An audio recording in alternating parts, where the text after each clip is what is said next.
Welcome to the Roar Room, truth on the mic. Healing the soul, we rise and ignite. Mind, body, spirit aligned in the flame. Roar Room tribe, we roar in our name.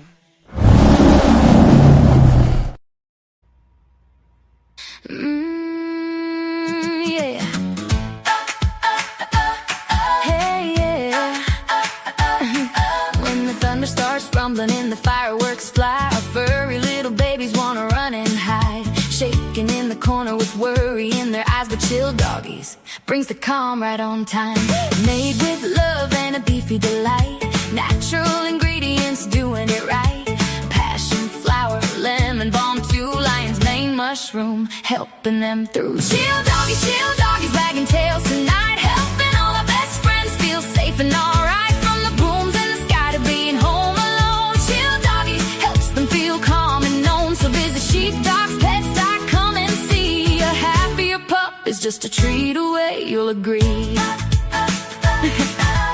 4th of July is coming around, fireworks popping and booming sounds, but don't let the holiday fill them with fear. Chill doggies helps bring comfort near.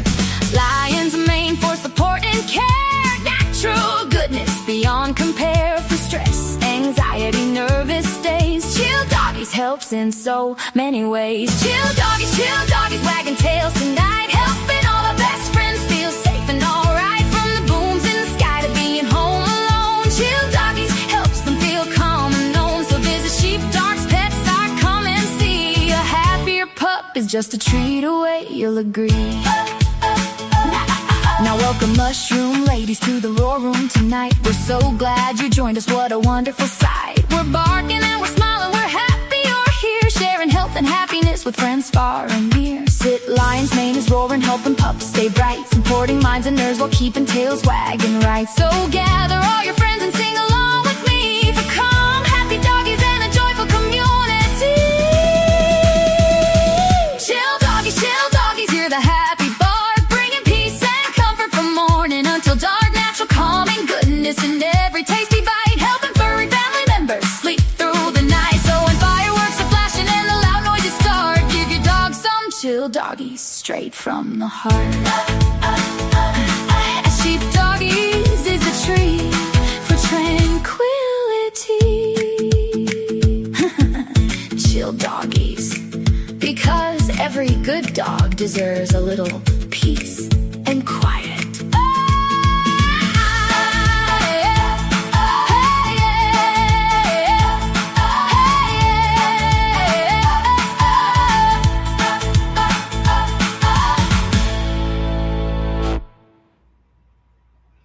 Yay! Woohoo! That's fabulous. Love it.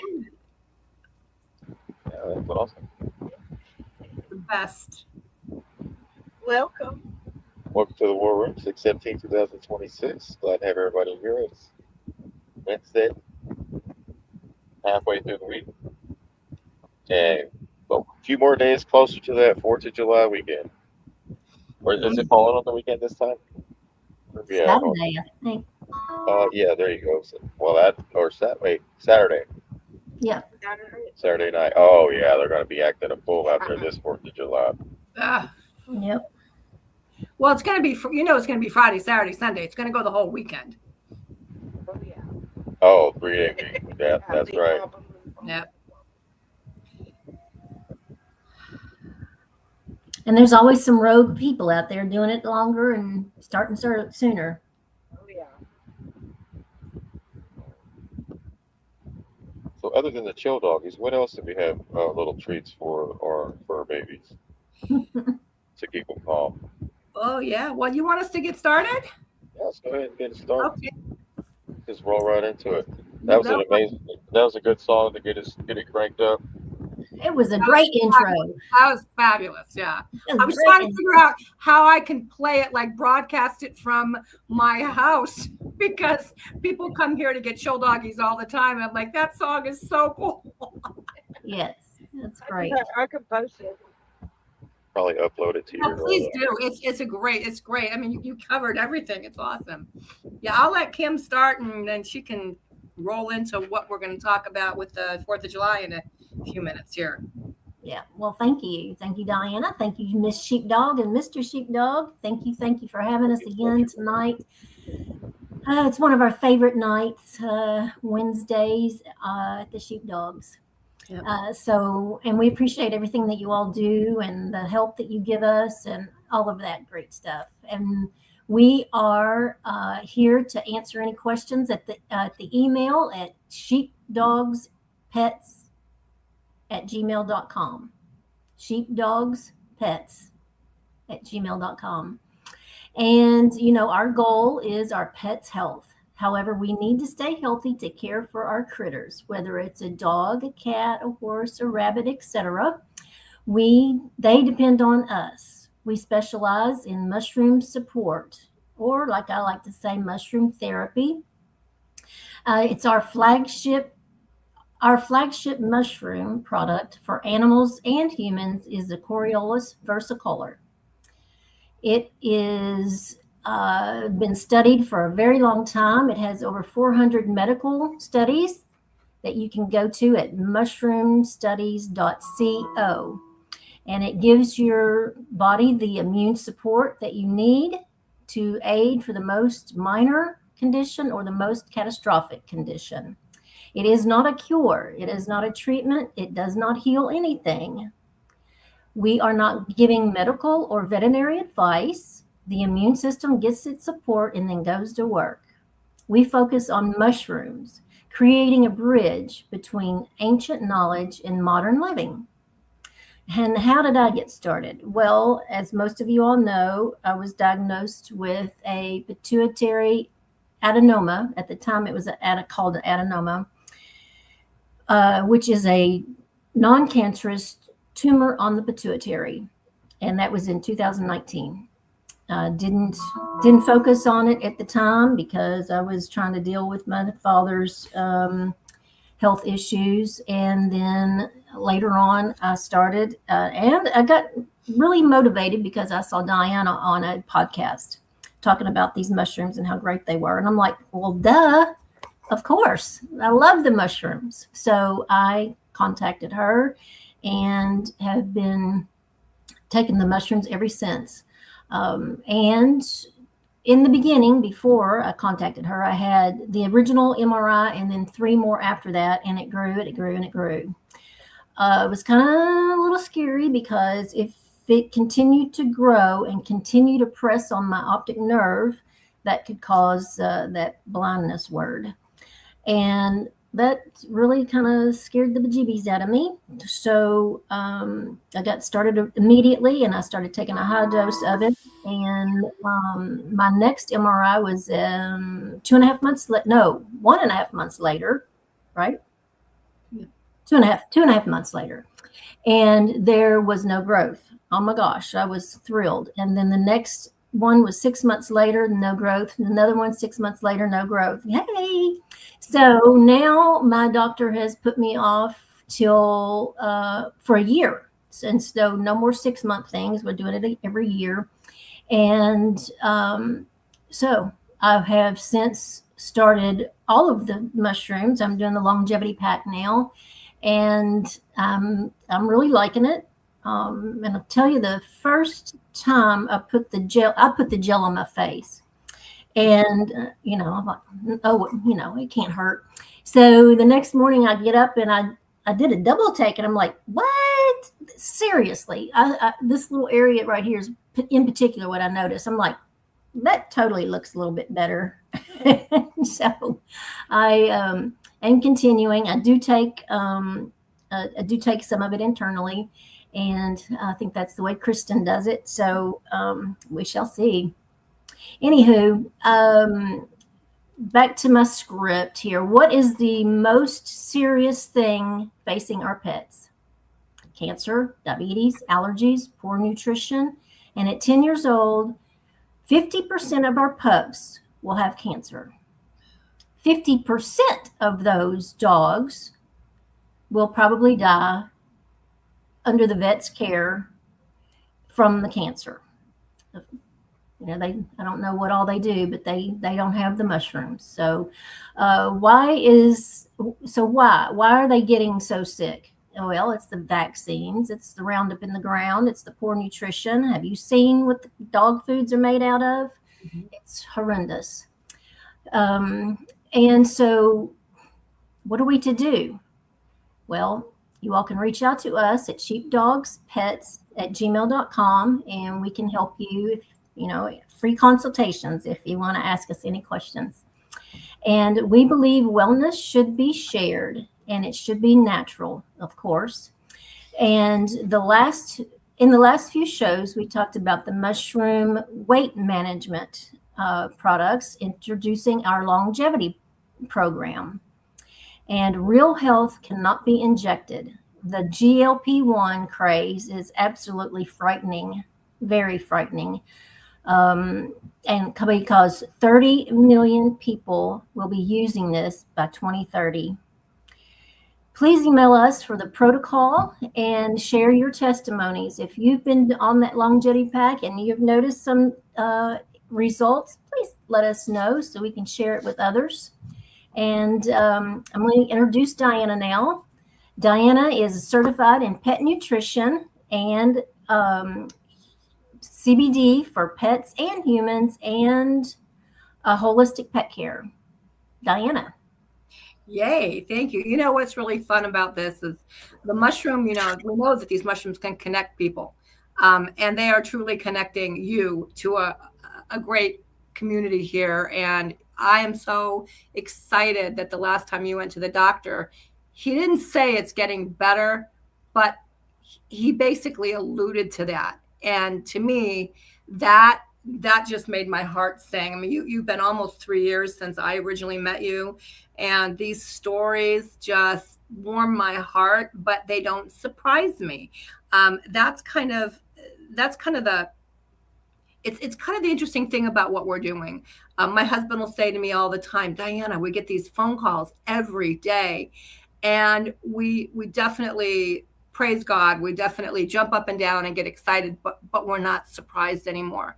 And I was talking to a woman today, and I kind of went back into my memory banks. Not one person who has contacted me in the last 10 years did not have a very good outcome, except the 2 people whose doctors told them, well, let's wait and look at this later.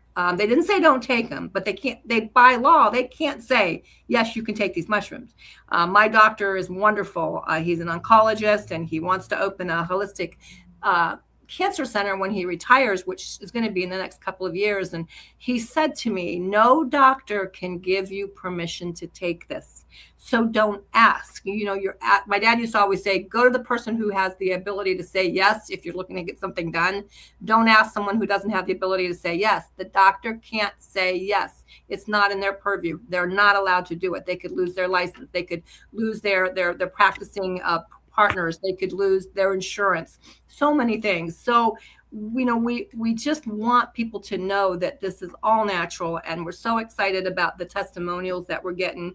I'm excited about this longevity pack. And before I get into what's going on for 4th of July, give you a couple stories. So my story is not a huge success on this, but I was eating incredibly clean for the past 3 years. I'm on the carnivore diet. I had lost about 50 pounds over the past 3 or 4 years. Slow. And I was just on a steady 1 ounce a week. So about 10 weeks ago, I started this program, the longevity program. And what it is it's the 5 key things that the GLP-1 hormone in your body does. We have found that each one of these mushrooms in the pack does one of those 5 things. So if you take this as opposed to a GLP-1 shot, you're not going to have all the horrific side effects that we've seen, we've talked about. Mr. Sheepdog shared an incredible video last time we were on about a woman dying on her way to the hospital. And I'll tell you, the things I'm seeing are terrifying. And we were all kind of joking last time about, oh, wait, they're going to come out with shots for the 5 bad side effects. Well, They've started coming out with advertisements showing people looking horrible day after their GPL1 treatment. And if you take this, you'll look wonderful. It's just crazy, crazy, crazy. But we have a few great stories. My story. I was losing an ounce a week. Not a great weight loss, but I'll take it. It was a loss. But when I started taking this for the first 4 weeks, I lost 1 pound. That's a big difference from 1 ounce. Then I lost 2.5 pounds. And then for the next 2 weeks, I did not lose anything.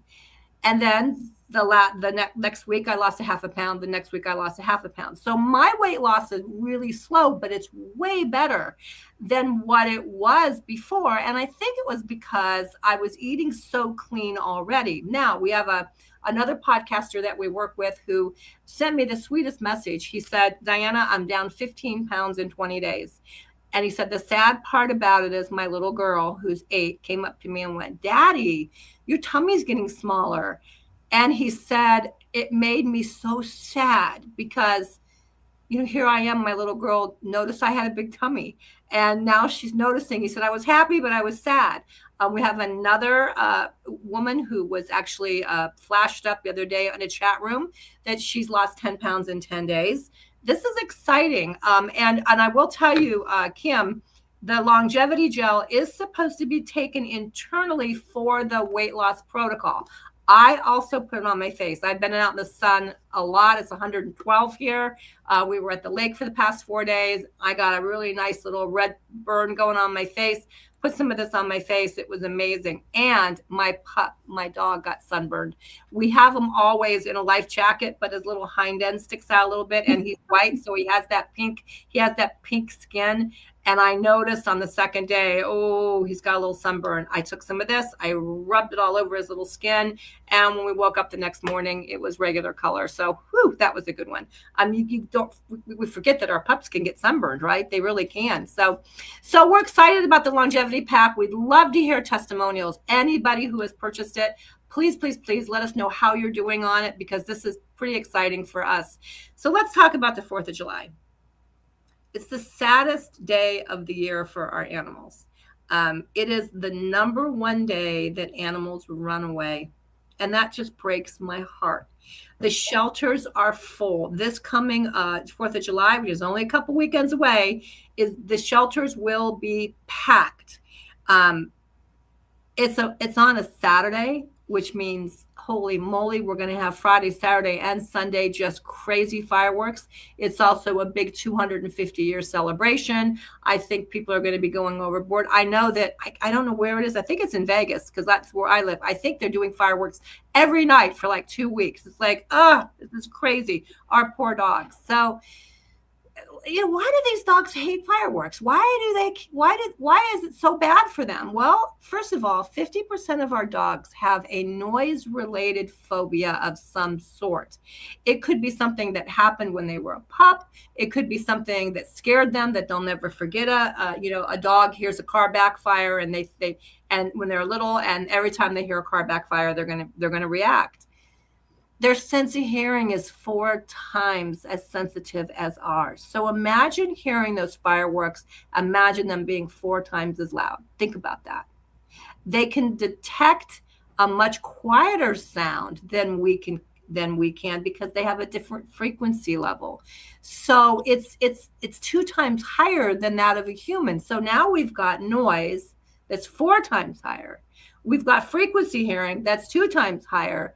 These poor pups, it's not only terrifying, it's driving them crazy. Think about that. So what does this do to an animal? When this happens, they go into what we call a flight or fight syndrome. When something goes wrong, an animal immediately instinctively goes into the flight or fight syndrome. It triggers stress. And they go into this avoid, escape mode. And they feel threatened. And it doesn't matter whether they're in your home. It doesn't matter whether in your backyard and you're right there with them. It's an instinctive problem to flight or fight. We have a woman in Boulder City, Nevada, who had a little dachshund, little tiny thing. And they took him out. He was really having a bad time with the fireworks. They took him outside. and a big boom bang went off. He scaled a 6-foot wall. Now, remember, dachshunds are like, what, 8 inches tall, maybe? He scaled a 6-foot wall and was gone. The whole neighborhood for 3 days looked for this baby.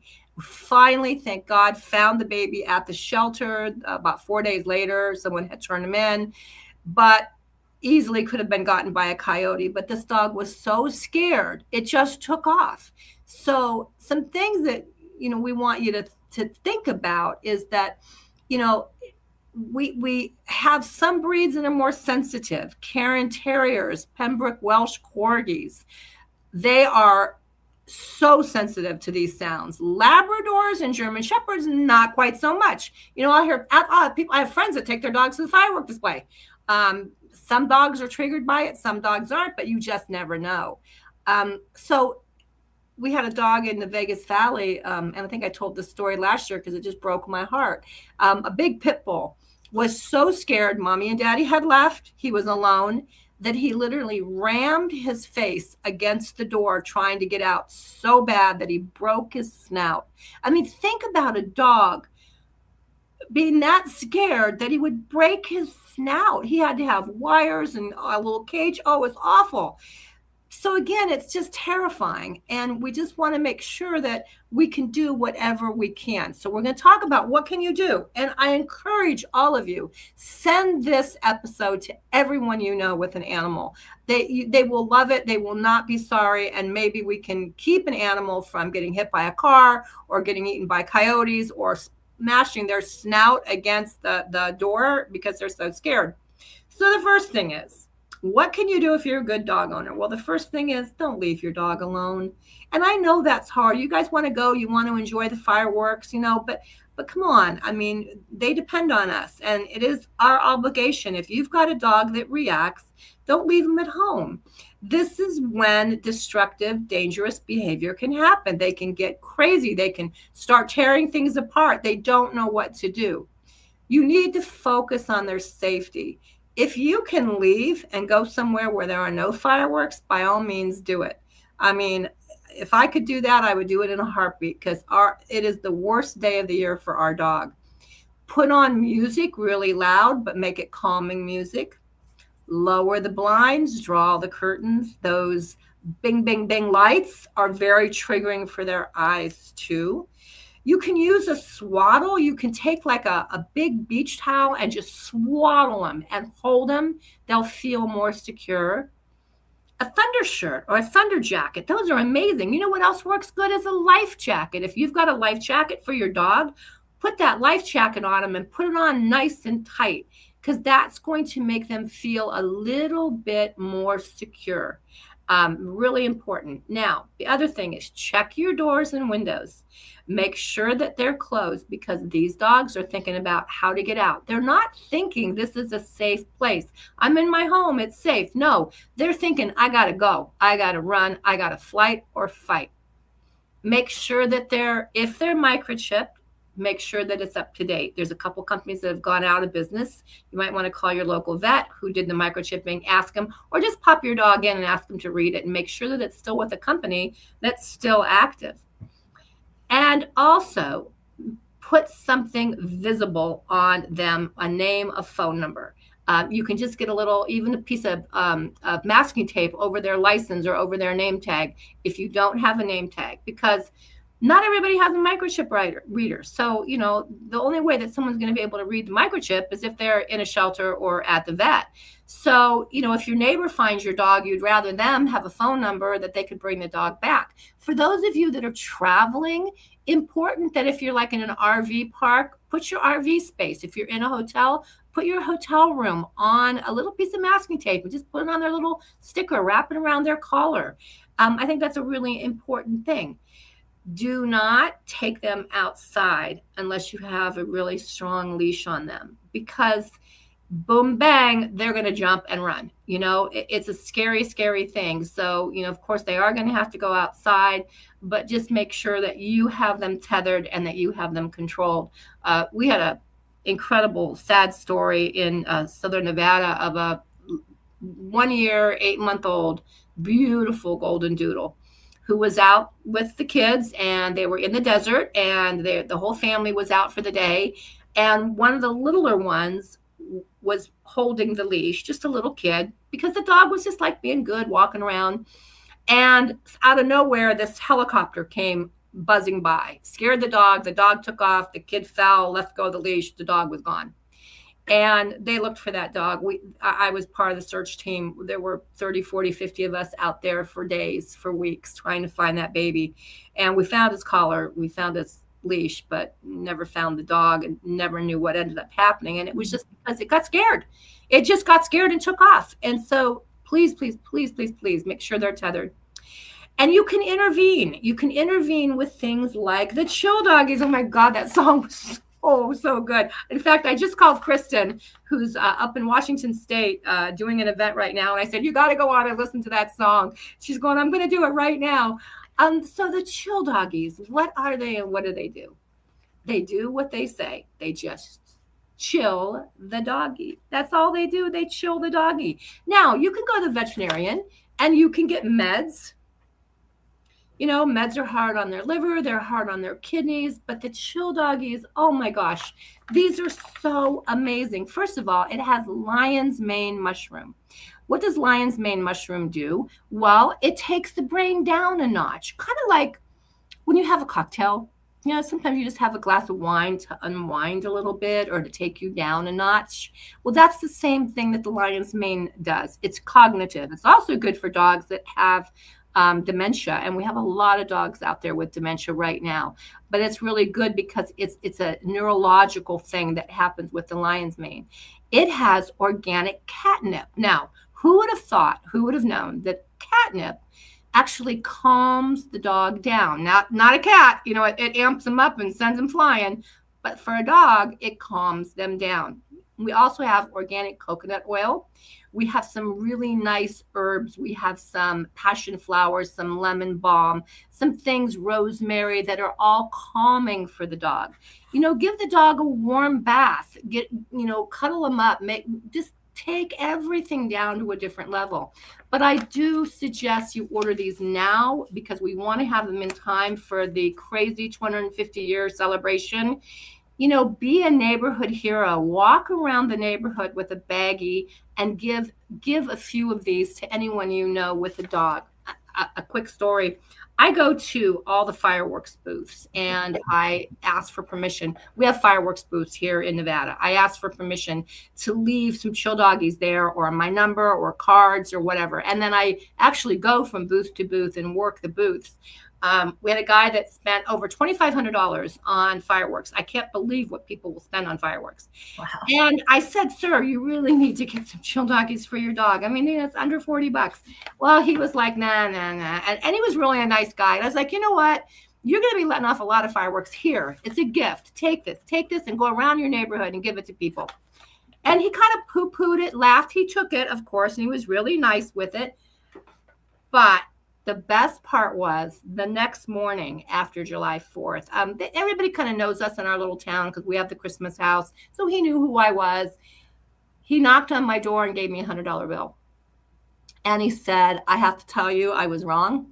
I should have bought 5 of those bags. He said, I did go around my neighborhood and I gave everybody some of the chill doggies. And it was the first year that my neighbors didn't call the police on me. The first year that the neighbors came to my show and watched the show because their dogs were all chilled and happy. And because I made the gesture to let them know I was concerned about their dog. And every year he has come here and bought 2 or 3 bags, and he's the neighborhood chill doggy dealer for the whole neighborhood. And, you know, it's not that hard to do. It's really not that hard to do. So we just want you guys to just be proactive. We don't want to see any dogs beating themselves against the door and breaking their snout. We don't want to see a dog that ends up in the pound or gets hit by a car because they just took off and ran. We don't need to see that. It's preventable, but we have to be proactive and share with everybody that you know this video. There's so many people that will tell me, we don't know what to do. We don't know what to do. I have a dog who will run in circles until he throws up. He quits throwing up. He runs in circles again. Throws up, runs in circles again. It is the saddest thing you've ever seen. And the chill doggies have been a lifesaver for us. We start him early in the morning because you can't overdose. The dog could eat this whole bag. The worst that's going to happen is that they're going to go to sleep. They're not going to, it's not going to kill them. It's just going to put them in a chilled out mood. I want to go to sleep. And that's what we do with our dog. We literally, we just keep throwing him down his throat until he passes out. And even then he'll whimper when he hears them, and we swaddle him and we hold him. And it's just the most horrible, horrific thing to think about how scared they are. The other thing that you want to think about for 4th of July, you guys, people, us, we're going to be around all kinds of family and friends. I'm sure there's going to be lots of cookouts, lots of good things happening. Our immune systems need support. If you can get yourself a bottle of the Coriell's Versicola and start that, right now, when you're around everybody for the holiday weekend that's coming up and all of the things, your immune system's going to be top notch. And the same with your dogs. Let's get their immune systems up and running so that they're feeling really good. You can use our Mush Puppies product, and we're going to talk about why our product works so well, or our Mush Ponies if they're a larger dog, or the super sauce, the special sauce for your dogs and your kitties. Now, I do have people that ask all the time, what can we do for our kitty cats when our kitty cats get that scared? Well, with kitty cats, we have the same issues. I do really encourage the use of CBD for kitty cats if you have to, swaddling them, confining them in a cage. But if you have a cat that gets really scared, why don't you reach out to me at sheepdogspets@gmail.com, and we'll give you some ideas for that. Now, we're going to have hot dogs, hamburgers. We're going to have a cookout. We're going to have all kinds of food. You want to make sure that you're securing your trash can so that the dogs don't get in it. And a couple of major 4th of July things you need to avoid. Corn on the cob. I cannot tell you how many hundreds of reports I read about dogs eating corn cobs and it kills them. You think it can't be that bad for them. Well, first of all, corn's not that great for dogs, and half our dog food is loaded with corn. But it's more so the cob that gets stuck in, and it literally kills them. It's a horrible, horrible thing. So no corn on the cob, and no watermelon seeds. So just avoid watermelon altogether. Even though it sounds really good, like it's really hydrating and wonderful, if there are seeds in it, that is a problem. So no seeds from the watermelon. Again, make sure that you guys are taking that trash can and securing the trash bag so that they don't go rooting around in it, because that's what they do, and get something that they shouldn't have. Chocolates, candies, things like that, not good. And then ice cubes. I hear it all the time. Oh, can I give my dog ice cubes? Well, sometimes it's not the best thing to give your dog ice cubes. It just depends on the dog. I have a dog who will, who if you give him an ice cube, he throws up. And it is also, if the dog is overheated and you give them ice cubes, it's not good because it shocks their system. So be aware of, just be common sense when it comes to 4th of July for our fur babies. We want this to be a great holiday. We have a lot to be proud of. We have a lot to, celebrate as families together. And we don't want to end up being at the vet with a sick dog or at the shelter trying to find your dog. Again, please share this with anybody who has an animal, and we can give some new likes for the sheepdogs and everything that they do. That great song in the beginning. And understand, we're on a mission. We're on a mission to help our animals stay healthier, help our families and friends stay healthier. We're disrupting the pet industry. We're taking our great products and we're putting them into a position where they can benefit people like the sheepdogs and this platform, because this platform doesn't happen at no cost. It's expensive to do things like this. So a little bit of what we sell ends up going back to this platform, and let's give it to the sheepdogs platform instead of to the big box stores. Let's give it to them instead of big pharma. And most of all, let's just understand that let's put this money back into the pockets of the people that are doing good for you. So again, share the link for the store and understand we do have an affiliate program, and the affiliate program allows you to represent our mission and help people and help pets. And I'm going to end with my story.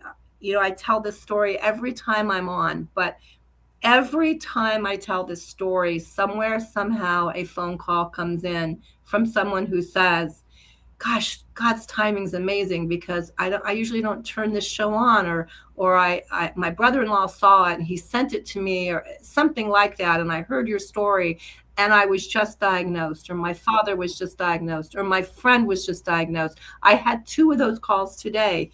So my story is pretty simple. A healthy eater, a healthy person, never have, done anything that would harm my body. I smoked for about 3 or 4 years when I was young, but I don't even think I was really smoking. I think I was pretending. But all of a sudden, I started having some abdominal problems in January of 2020. In February of 2020, I was diagnosed with colon cancer stage 3. It was during pandemic. They could not operate on me, even though I had a tumor in my colon that, if it had broken, would have killed me, but I wasn't considered emergency. So they had to go before a board, and the board had to approve my surgery. I knew about this mushroom. I had been working with this mushroom for a few years. I had seen positive results. I knew about Mrs. Liu and Mrs. Ferrara, who both were the ones responsible for why we have this mushroom, because back in the 80s, they both had incurable cancers, and this mushroom is what kept them around for a long, long time. So I started taking 10 a day. Now, why did I take 10 a day? Because it's 1 capsule of the green bottle, the Coriell's versicolor mushroom, for every 50 pounds of body weight. I weighed 150. 3 would have been normal. But when you're dealing with something catastrophic, you want to triple up. And so I did. My markers were in the high teens. And every cancer has some kind of a marker that tells the doctor whether you're progressing or whether you're not progressing. In my case, I should have been 2.5. I was in the high teens. 30 days later, when I did get the call that I had been approved for surgery, I was told to go in for my pre-op blood work. I went in for the blood work. I came home. I got a call probably 5 or 6 hours later that maybe it was 14 hours later. It was a while. That said, they wanted to schedule a video call the next morning, like ASAP, like video call with the doctor. This is important. That's what it was. 14 hours before the call, but I got a call a couple hours after my blood work. And my doctor was on the video smiling, and he said, "What are you doing, Diana?" And I said, "I'm packing a bag to go to the hospital. I'm not sure what you mean by that." And he goes, "Diana, you're in remission."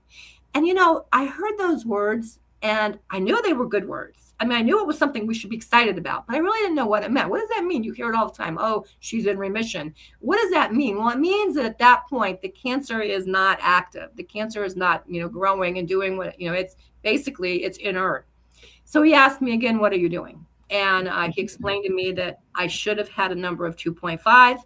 My numbers were 14. But guess what? Today, I was 0.5 or 0.05, 0.05. Unbelievable. I'm still there 6 years and a half later. And I did go in for surgery. I did have the tumor taken out. And then I did opt for chemotherapy, even though it went against everything I believed in. But it's because I saw a report that said my type of cancer had a 40% chance of reoccurrence and a 10% chance of reoccurrence if I had done chemo. And, I couldn't argue with those numbers. I saw them from multiple reports. But then I saw what I felt was the Holy Grail. I saw a report from Sloan Kettering that said, if you're undergoing chemotherapy and you take the Coriell's versicolor mushroom, it can complement your chemotherapy. And I went, whoa, wait, what? So I started chemotherapy. I did 6 hard months. During that time, I did not throw up. I did not lose my hair. I did not look like a cancer patient. My skin color was still good. We all know people with cancer and they get that white, pasty, gaunt, depleted look. Because what was happening was my body was given the support that every single cell that was being destroyed by chemotherapy was rebuilding, repairing, replenishing at record speed, because my body was working the way it should have worked before I was diagnosed with cancer. So I came through chemotherapy looking better than I did before. And the best part was every number of my body that they had tested was better than pre-cancer. My osteoporosis was gone. They say that chemotherapy destroys your bone density. And that was a big concern because I was already osteoporosis gone. I'm not even osteopenia. My bone dex scans show that my bones are perfect. So what did this mushroom do for me? It just gave my body the ability to do what God intended it to do. Just ward off foreign invaders, rebuild, replenish, and repair. So here I am 6.5 years later.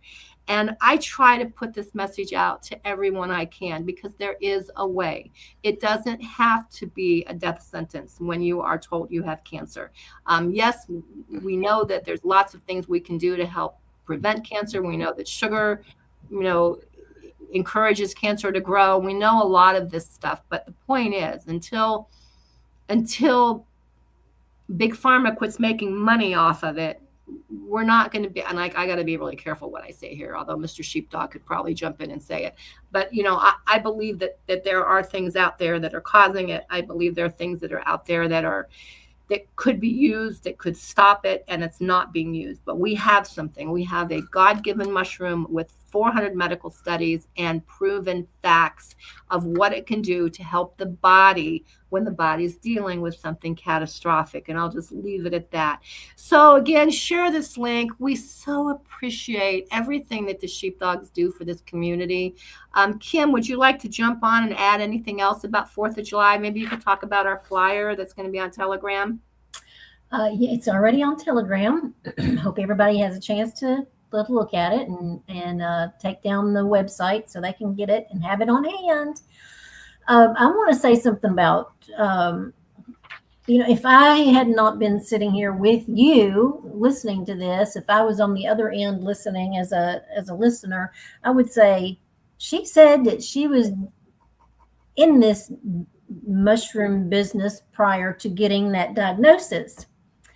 And I would have thought, well, why in the heck isn't she taking it? If it's so good for the animals, why isn't she taking it? Yeah. Oh, that's such a great question. And the flyer, first of all, you guys go to Telegram, open it up, print it out, take it to work, put it on the bulletin board, take it to your church, hand it out at any event you're at. There's public bulletin boards all over small towns. Put these up at the coffee shop. This will be, you guys have no idea what you will do to help someone. So why didn't I take it? So, when I was told about this mushroom, it was 2017. Okay. I cannot believe it's almost 10 years ago. I was called by the co-founders. They said, we know that you have a background in the pet industry. We know that you love holistic things for your animals. We also know that, you have been in direct sales before. Would you like to become an affiliate with our company? And it just was so intriguing. I knew nothing about this mushroom, but oh my gosh. So yeah, I'm in, and I started dabbling. Of course, I was retired. My husband and I weren't looking to do another business. I just wanted to help animals and help people. And my husband started taking the mushroom immediately. He takes no medication. He's a 75-year-old teenager who looks amazing, who jumps around on our roof and puts lights up. And he water skis. He's just in amazing shape. I, on the other hand, have never taken supplements well. They always make me nauseous. I've tried every supplement out there, and I just didn't see the need in taking it. It's not going to happen to you, right? Say it again. It's not going to happen to you. Just what everybody thinks. I'm not going to get that.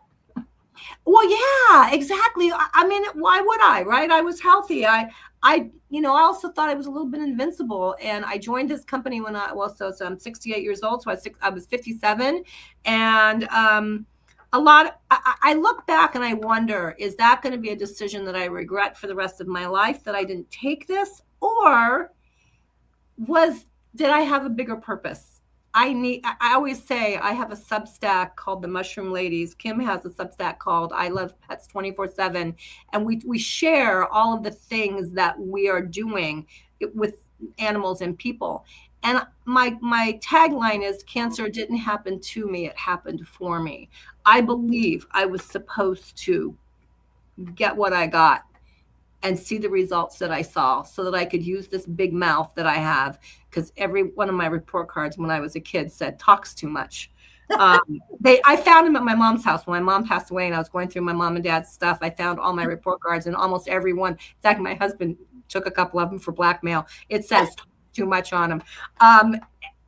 Maybe I was supposed to do this. I feel like I was. I feel like this was supposed to happen. So that's a really good question. Thank you. I also have people ask, well, if you were in remission, why did you do chemo? Yeah, that was a tough decision, because why did I do chemo? Well, I didn't like the odds. 40% chance of reoccurrence versus 10%. I didn't like those odds. So that's why I felt so good, and I knew that this would complement it. And I'm actually glad that I did, because I have such a great story. We're dealing with a guy right now in Victoria, British Columbia. His name is Richard, and he's 92. He has stage 4 cancer. They basically told him there was not a whole lot they could do for him, but they could try chemo. And he started on our mushroom. He's taking 15 a day. We got him the big Alpha Pack product, which was wonderful because it gave him some free product. And he has done amazing. He hasn't thrown up. His doctors cannot believe that his energy has not been zapped. And we finally got the first report of his numbers reversing. So, this is why we do this. This is why. So anything else you want to add, Kim? Well, my point was we need to be proactive. We need to take charge of our own health and be proactive and preventative. So yes, you're right. That's my point. Yeah. No, and you know what? It's a very good point. I find myself being a little bit more forceful now with people that come to me and say, well, I don't know if I need to take this. I'm really healthy. Just like, the best thing. Why would I put my dog on Mush Puppies? He's a puppy. Well, let's talk about that. Why would we do this to an animal when they're fine and they're young? Because they need a good foundation. And our little puppies especially have to do everything in 18 to 24 months that we do in 26 years. Every bone, every organ, every piece of hair, every skin cell, everything has to be formed in record time. So if we give the body extra support so it can do that, even with young children, they're going to have a better foundation so that they're going to go into their senior years having a better foundation. I wish I knew about this mushroom when I was a little kid, but I didn't. And it's kind of comical. I was raised in my best friend, Tamiya, her mother is Japanese, and she knew all about this mushroom because from the time she was a young woman, she's in her 90s. She's 97, and she still swims every day. She's been taking this mushroom since she was a little girl. Wow. So, there you go. Not only that, for the puppies and for the small children, if they've been vaccinated, it helps to take that mushroom to rid the body of the toxins that it has. And if the body is functioning like it should, it's supposed to get rid of stuff like that. So. Yeah, and Jenny Leslie, wow, it's been 20 years this October that I've been cancer-free. About 15 years to get healthy. That's exactly the point of what I saw happen to me when I finished chemo. Most people have to go through the next 5-10 years, like you, 15 years, to get everything back because it was destroyed. I ended chemo better than I started it. And I didn't have to go through that rebuilding process. So congratulations on 20 years, Jenny, Leslie. That's amazing. But yeah, there you go. There you go. So I appreciate this platform. I appreciate this community. You guys have been so good at looking at our product and sending us great emails. We offer free consultations. We also offer free analysis on the food that you're feeding. We have fabulous foods, but I'm not just going to try and sell you our food. I'm going to try to look at what you're feeding by getting a picture of the front and a picture of the back of the bag, the breed and the age of the dog. And I'll do a full analysis for you and let you know, if you're feeding a good food or if you need to make a slight change. Sometimes within the brand, you just need to make a slight change. And we can kind of work on what we can do to help your dog get better food. Quick little food test, drop the food into some water, let it sit for a few hours. if it's puffed up and swelled up, it's got fillers in it. It's not a good thing. And we're going to talk about pet nutrition and traveling with your pet on our next episode with the sheepdog. So thank you, Mr. and Mrs. Sheepdog. We appreciate you guys. Yes. Thank you. We appreciate it. Thank you for coming on and sticking with us. It's almost been a year since Mike has I know. passed. Yeah, so thank you for coming up on that. I still get emails from people, asking, how Amanda is. And, everybody's just like, can you believe it? Can we believe that it's almost been a year? It's crazy. Huh? Yeah. Wow. Again, thank you, ladies, for sticking with us. Oh, you've stuck with us and what you've done. Yeah, I will tell you, and Kim said at the beginning, we do a lot of podcasts between Kristen, myself, and Kim. We do a ton of them. But you are the most fun. And I'll tell you why. Two things. One, we love the songs. The songs are amazing. But you do so much research in the background. You come up with so much stuff to add to what we're doing. And I know that takes work. And we just appreciate you because of all the hard work you do. I don't think people realize what it's like to put on a podcast like you do. It's a lot of work. And we appreciate all that you do. And Yes. we appreciate you. Thank you, ladies. Thank you. you. Go ahead and get this party started. You want me to go ahead? Y'all are more than welcome to stick around, or we'll catch y'all later. Okay, we'll go in the background, I think. Yeah, put us in the background. Thanks. Oh, Thank y'all. Have a great rest of your night. yes. Tell your husband and them hello. Yes. Thank you. All right, Miss Kim. Bye-bye.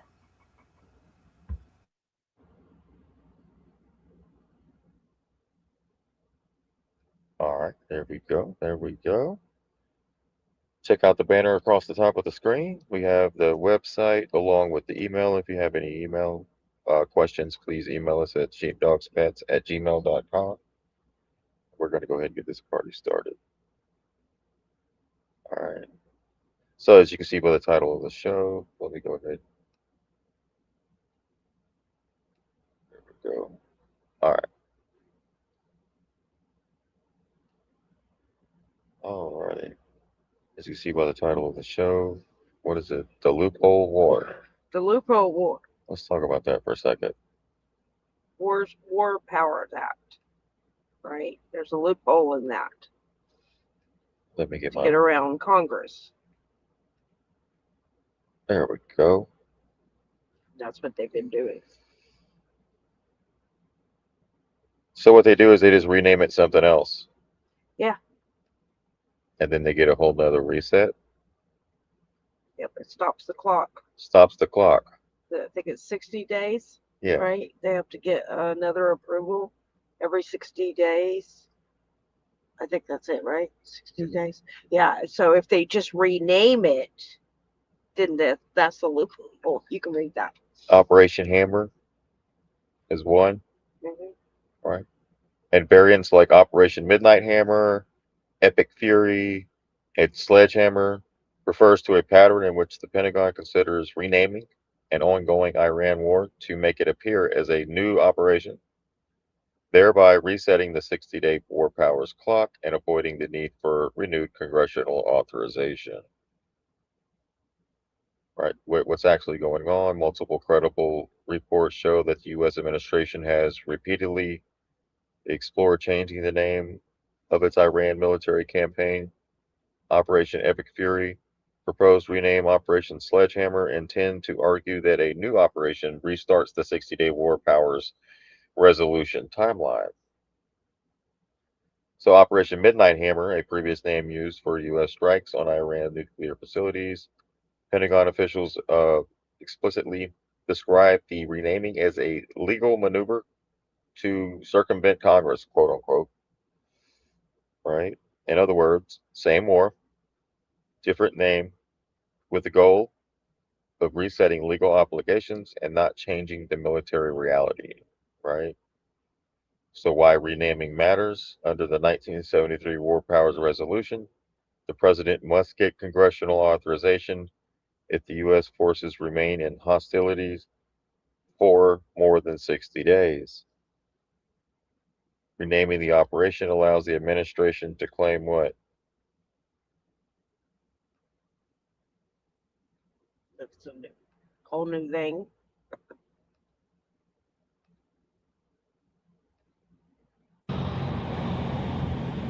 Thing, right?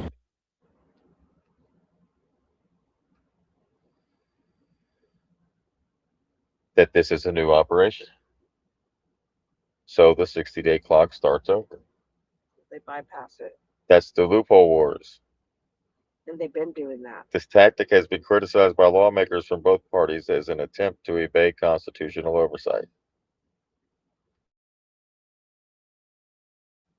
So the pattern of renaming.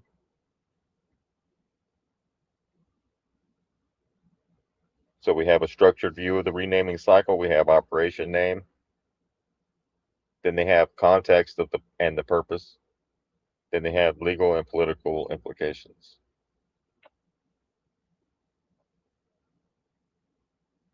Operation Epic Fury. The initial Iran conflict beginning February 28th triggered the original 60-day clock Operation Midnight Hammer. June strikes on Iranian nuclear sites. Controversial under war powers, criticized as unauthorized Operation Sledgehammer. Proposed rename, if a ceasefire collapses, would reset the war powers timeline, seen as a workaround. So the bottom line is, renaming the operation is a deliberate legal strategy to continue the same war while avoiding congressional constraints. This is not speculation. It is directly supported by Pentagon leaks and reporting from multiple outlets.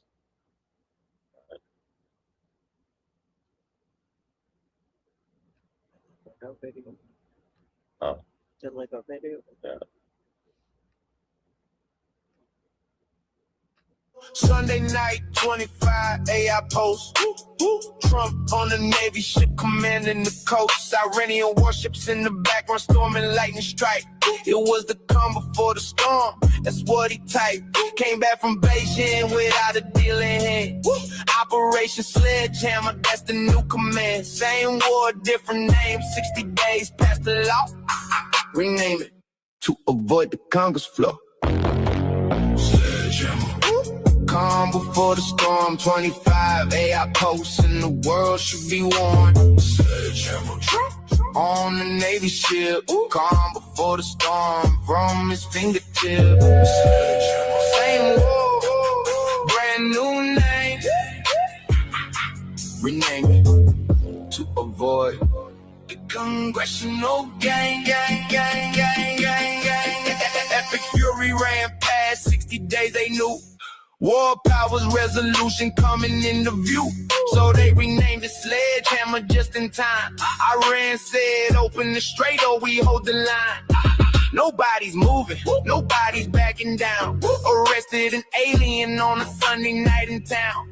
25th Amendment trending on the feed. Sledgehammer, loaded, that's the only creed.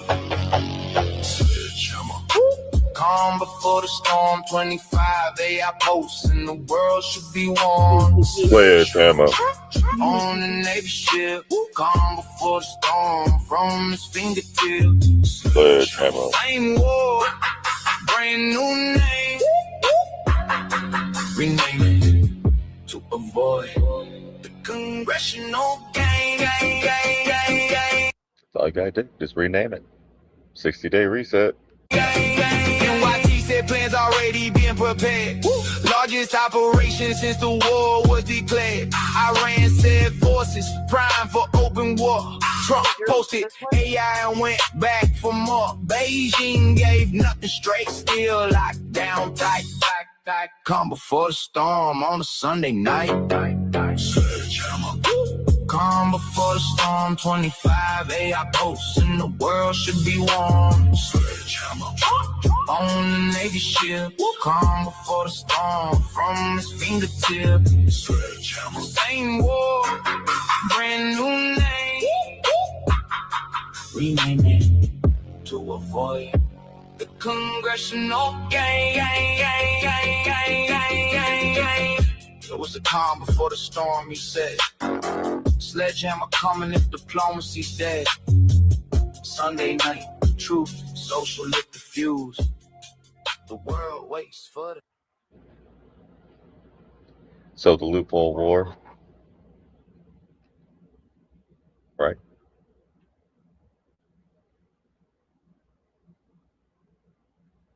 Refers to a pattern in which the Pentagon considers renaming an ongoing Iran war to make it appear as a new operation, thereby resetting the 60-day war powers clock.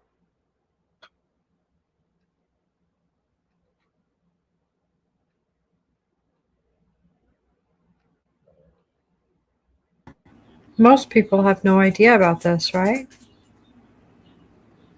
That's pretty genius. Yeah. Yeah, I But haven't. great noticing continues, right? People are noticing, seeing the patterns. Yeah, most people don't really. There's No, but loopholes in now, everything. and now it's like now we see it. It's like now I can go on the news break thing and tell them all. Yeah, it says multiple reports and whistleblower.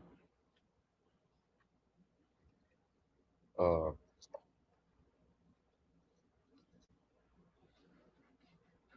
this is not a speculation. It's directly supported by Pentagon leaks Yes. and reporting for multiple different outlets. That's what they do. They rename the operation as a deliberate. At least it's just a legal strategy. Continue the same war while avoiding congressional restraints. And that's what they've been doing, Right. right? Change the operation name, context and purpose, and legal political implications. So that's why the renaming matters. So if you see the renaming of the operations, and that's just so they can get around to not declaring war. And they've been doing this since the CIA was created after World War II.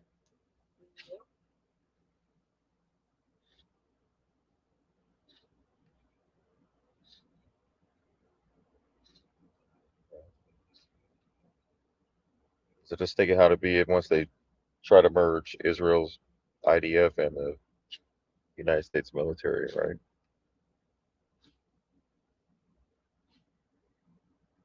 All right, next up is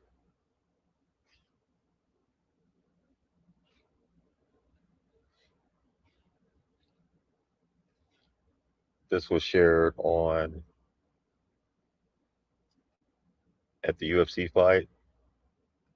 Talks about the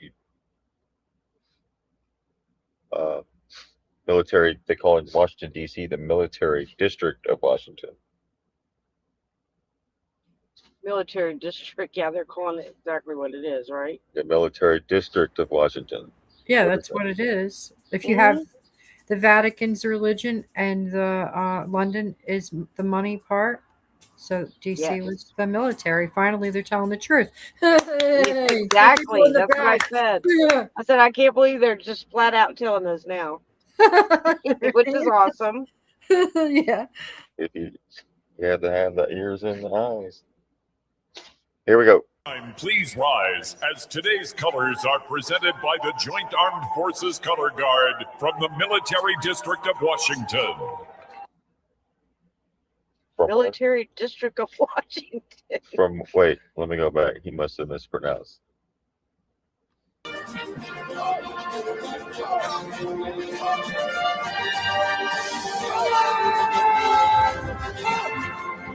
Please rise as today's There we go. colors are Come on. presented by the Joint Armed Forces Color Guard from the Military District of Washington. There you go. All right, roll out the beer, roll out the beer.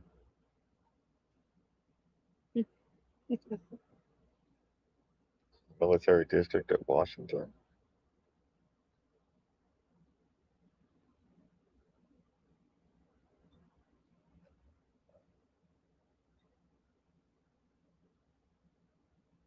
All right, here's the next thing up on the chopping block for today is Larry Loomer talking about a terror attack upcoming. She's looking at her crystal ball, apparently.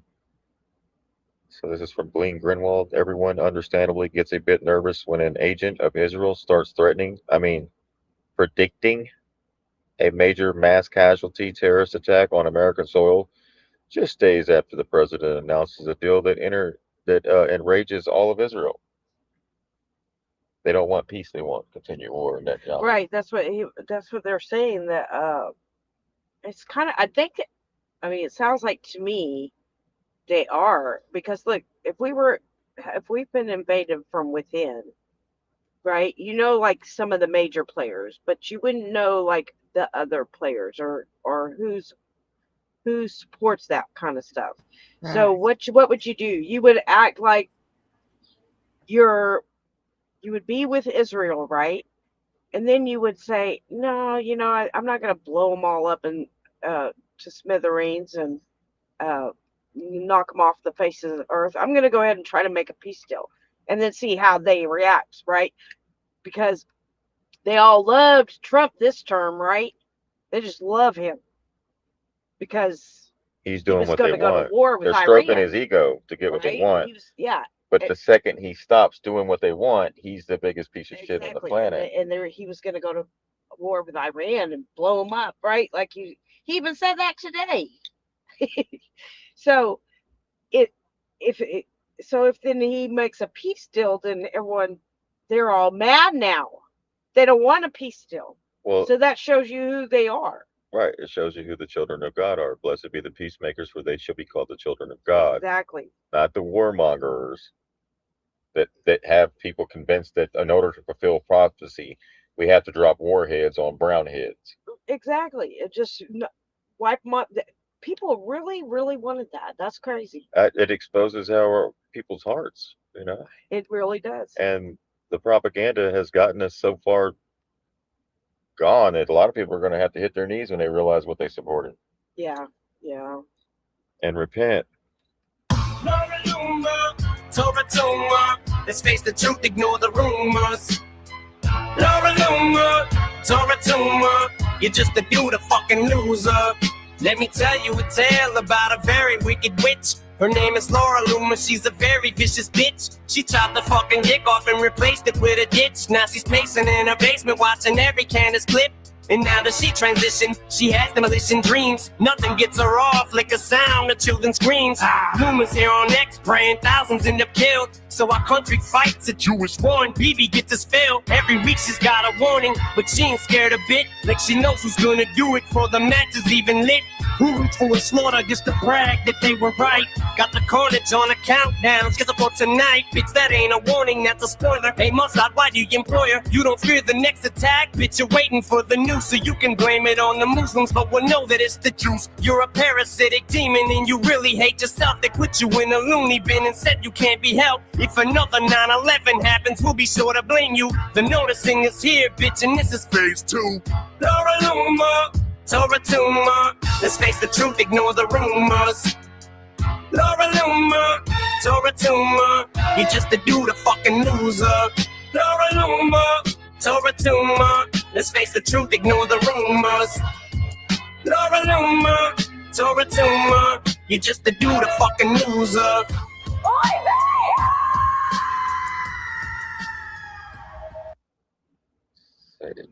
She It did. does look like that thing from Saw. What was that thing's name? Was that a Little one-way? thing that little thing comes out on a bicycle. Right. Was that a one-way ticket she got to get one? I don't know. Sound like it. Yeah, That's what the song said. she likes making like a roundabout threats without saying it. If y'all don't do what we want, then remember 9/11. Right. Samson option. Well, they'll do it. So that's the Wow. kind of thing that you would think that she'd get in trouble for on the internet. Right? Right? No, not that. Not that. That's how you know she's protected. Yeah. Yeah, well, if one of Now, us said something like that. Who just won? Now, who just won the finals? I think it's the Knicks. Okay, where are they fixing to have a parade? Probably in the city. Okay, guess who is the mayor? Mandani. Okay, stage set. Oh, Got to blame the Muslims. gee whiz, not again. They already had their turn. Huh? They She's already saying it right had here. their turn. She's saying it right here, jihadist. She already knows who it's going to be. Jihadist. Like right off the bat, they already know. So you see what I'm saying? It's projection. The person that's actually doing it is the one blaming other people of doing it. Yeah, if you smelt it, you dealt it. That's what she's doing. Right. See, Muslim, Muslim, Muslim. Yeah. See that jihadi. Shahira law. Where do you think all that comes from? Everyone talking about all that constantly. Scared to death of Shihara law. They can't even Well, have what about the other law, the Jewish law? What's that one? Noahide. What about the Noahide laws about the idol worship? First, get their heads cut off. Right. I mean, So if you got like, the Noah that they met with every president. Every president has signed the Noahide laws. Right. right, Even Trump. Right. So, but everyone's scared of Shihara law. It's just funny. right here. See that, Nadine? It's going to sink in when we have another 9/11, and yes, Mondani will be to blame. See that? This was October. This was last October. This was almost a year ago. Okay, Just so want to cut and paste that one. hold on. New York Knicks parade.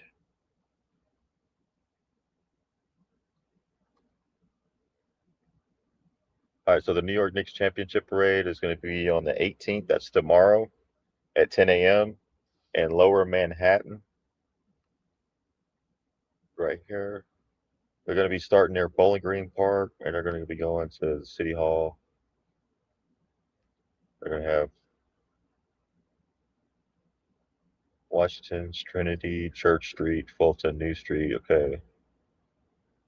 No bags allowed. Plastic water bottles permitted. Glass metal banned. Prohibited items: backpacks, drones, strollers, pets, umbrellas, coolers, chairs, and weapons. What? You can't bring weapons? Oh, hell no. I'm not going. Transportation, you can get there by the subway, Staten Island Ferry, or parking restrictions. So they're going to have a ceremony at City Hall at 12 after the parade. 600 free tickets via the lottery, 300 winners. Each get 2 tickets, yada, yada, yada. All right, so you're going to have special guests. You're going to have Mondani presenting the keys to the city to the Knicks.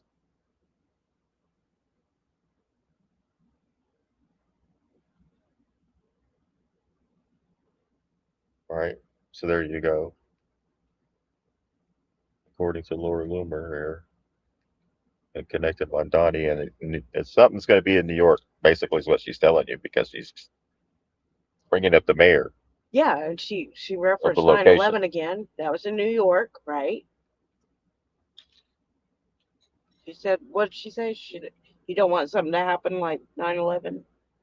October 17, 2025, New Yorkers are now in the find out phase of what happens when you didn't speak out about Islam before it conquers your city, your See, state, and then your country. and they're going to blame it on the Hold on. Is most of our Congress bought and paid Muslims, for by Islam? just like they did No. at 9/11. Boy, they think we're stupid, right? Yeah. See the We're side, the not propaganda. stupid no more. Oh. we know what you're doing. Yeah, You still a freaking guy. Ugly ass woman. So apparently they never learned their lesson after 9/11. The jihadi will bring another 9/11 lesson to New York. How do yeah, you know this? exactly. Or they have something planned, Is this the intel? Is this right? coming from straight from the Mossad intelligence agencies like CIA, I think Mossad? what this Or- will do is will disclose 9/11. yeah, I I told you hope another so. 9/11 is coming. Because you can't tell people, you have to To show show them. right? But I mean, really, think about that. Because I mean, still to this day, people think it was the Muslims, Yeah. right, that did it. Right here it says ISIS terrorist. Who is ISIS? Israeli Secret Service. Remember? That's Yeah. what ISIS is. So who knows? Maybe President Trump will be the one to talk him or cross him when some of those ISIS terrorists who were released on somebody's watch in Turkey to come to America and commit a 9/11 style attack. Trump won't be happy when Islamic terrorists murder thousands and maybe millions of Americans in catastrophic jihadist attacks. What the narrative will be. Right. So this is like a threat to the president. Yeah. Do this or this is going to happen. And You that's sure wouldn't want them jihadists to show up right. when That's what it with sounds those like. hijacked planes hit the buildings again, right? Wouldn't want that to happen. All right, so here's the next one. When will we have another 9/11? You won't realize I was right. Call me the names you want. You're suicidal. Empathy is killing the West. It's sad. I don't care if people think I'm evil. Everyone loves a villain. Okay. That's what May makes it 19th. All right. Why is the NYPD? Here we go again. So again, I'm getting starting to see it's going to be New York. Anything happens, it's going to be New York, according to her, because she's like, she's not worried about. Why is it? Well, how come not? She's not worried about L.A., Houston. She's not worried about Dallas or Austin or Tallahassee, Florida. Apparently No, not. specifically New York. Again, Mondani. This is this year. Yeah. And they'll blame him. Right? Oh, I knew when he got in there that who would be the, but also he. So the guy Mondani invited to the NYC mayoral residence for Ramadan, who is making who he is making TikTok videos with, threw up the ISIS one finger salute on video at Mondani's. So if you throw up one finger, that's ISIS. Really? That's new to me. Shit. The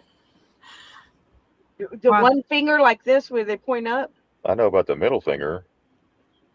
huh? I can't believe how many times that this person is writing this on the internet. We would be so You'd be screwed. out of it, right? Oh my Yeah. god. We wouldn't just be censored. We'd be battered in the comments. We'd be blocked, kicked off the platform. Yeah, And then FBI come to our door. exactly. Seriously. Hell, that one girl got arrested just for posting about the water in her city. Uh-huh. I know. Yeah. Hell, I've Oh, seen my, some. my water's like Folsom Prison, and they come in and start beating you in the head. Right? Crazy. All right, so ISIS again is what? Israeli Secret Intelligence Services. So she's talking about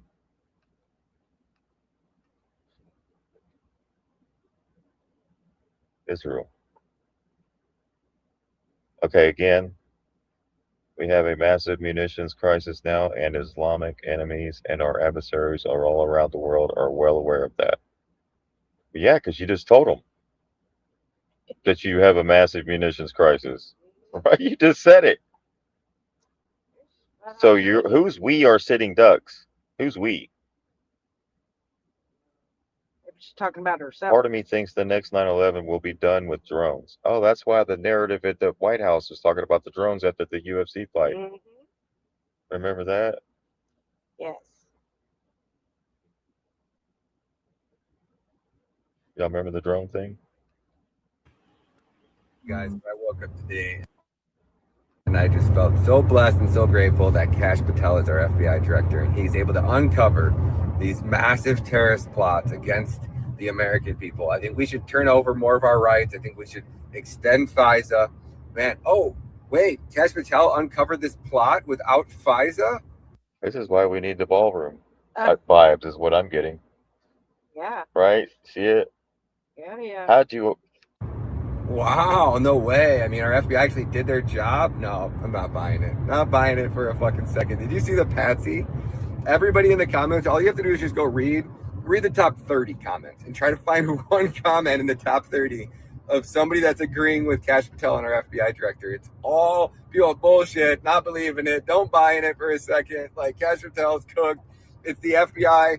How many informants were there? How many FBI informants were involved in this plot? And it's like everybody knows that the FBI always uses informants, sets up the plot. They find a couple patsies. They convince the patsies to join in on their terrorist plot. And then they blame it all on them. It's FBI 101. You think that Kash Patel magically uncovered and foiled some dubious terrorist plot when Sean Strickland snuck in right in front of the FBI. Sean Strickland, the world UFC champion, was able to go undercover with a fucking hoodie and some shorts on and get fucking into the ring. Yet you guys, the FBI director, couldn't fucking, and you expect me to believe that somehow he magically uncovered some fucking dubious plot with drones? Did you see the dude? Right, with drones. With drones. Right, then they had the patsy. Look at the Charlie Kirk thing. Look at the 3 assassinations by on President Trump, allegedly. Yeah. Nobody's been fired? Yeah. How do you got four assassination attempts at least in the last year? Nobody on your security team's been fired. Yeah. And FBI didn't foil that. FBI didn't foil 9/11, and when all the signs of predictive programming was there for decades. Yeah. Oh yeah. They even said it. Didn't foil that plot. And you just can't figure out why Laura Loomer has a magic ball and nobody's foiling her ass. How's she able to talk like that and threaten in a roundabout way or the federal government? Well, they got to set up the plot. Oh, okay. Gotcha. So stage has been set. And they had tiers. Tier 1, Tier 2. What is this fucking G.I. Joe shit? Dude, this is such fucking bullshit. And the media is just gobbling up the Fed slop. Just, like Netanyahu's over there fucking taking a piss. And they're all just like, shower me with your fucking presence, your excellence. Right. Right. So that takes us back to Laura Loomer and the drones. And keep in mind, they want the ballroom for what? Drone attacks. Where are we getting drone attack stuff from? Israel. Laura Loomer's talking about drone attacks. She's scared of them, so she would feel safer in the bunker, wouldn't she, under the ballroom? Part of me thinks the next 9/11 will be done with drones. Damn, that's what Larry Fink said with the data centers. Somebody could get a $3,000 drone when gas prices are $5, $6 a gallon. Cost of living's through the roof. Yeah. But yeah, we're going to go waste $3,000 on a drone to fly into a building so we can go to federal penitentiary for the rest of our lives. Right. Yeah, right. That's what we want. I think I'm just going to get myself smarter, get some more knowledge through it. Yeah. So, according to Laura here, Muslims are smuggling high-powered rifles from the U.S. to Canada. She must not know about Operation Fast and the Furious at the Mexican border. Really? And they weren't Muslims. Right. No. Another 9/11 is coming soon, she says, May 8th. Get these rabid Muslims out of America. They all need to be deported. Can you imagine there are some people that really think like that? Like are really like, let's get these rabid. What the? They're not out there eating people. You people are not eating raping people. And blackmailing politicians. Yeah. Yeah, they're not raping and blackmailing politicians. Right, so Huckabee, Trump's own ambassador, just broke with him. Mike Huckabee openly defied Trump's position, declaring, without Israel, there would be no America. Without Israel, there would be no America. Like what? Where was Israel in 1776?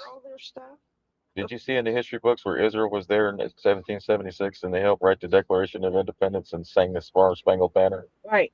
And they were at Iwo Jima too. Oh, yeah. They were busy. So we got Ambassador Huckabee is his new name. Reminisces about how Israel helped America in 1776, apparently. Boy, they've been working on getting a half America, half Israel flag for a long time. Right? Crazy. Some of them are dressed in white and blue. Oh, that's a Babylon Bee again. I like Babylon Bee. Yeah, this is a Babylon BB. Babylon. You got Babylon B, but this is Babylon BB. Oh, this okay. is like a satire. Yeah. Babylon BB. Here we go.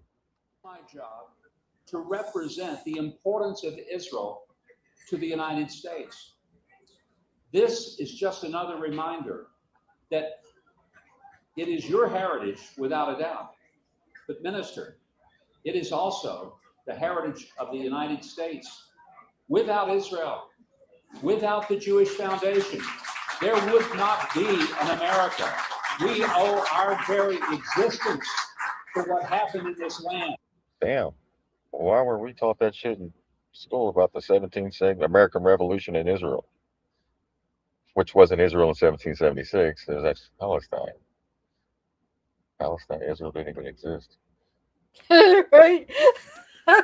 Oh my goodness. I guess he's starting at the timeline of 1948.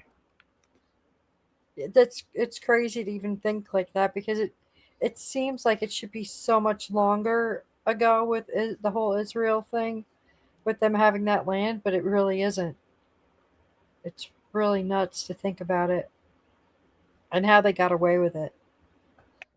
So here's Representative Randy Fine. Does that mean we should be the interest of America over Israel? No. Our enemies. I often say the reason they hate Israel is because Israel is small and Israel is close to where they are. And so I believe standing with Israel stands with a country that largely shares the same values that we do. Does that mean I think we should put the interests of America over Israel? No, but I haven't seen an instance Did where you say, that does is that the mean case. we should put the interest of America over Israel? No. No. Does that mean we should put the interest of Israel over America? Okay, I want to make sure. All right. If I misspoke, I apologize. We should put the interest of Israel over America. Okay, I want to. Yeah, Israel over America. There we go. Got to correct that. Make sure. All right. If I misspoke. Yeah, got to correct it. Well, we can tell. All right, here's the tunnel where those 71 Jewish girls went through for a 3-day tour.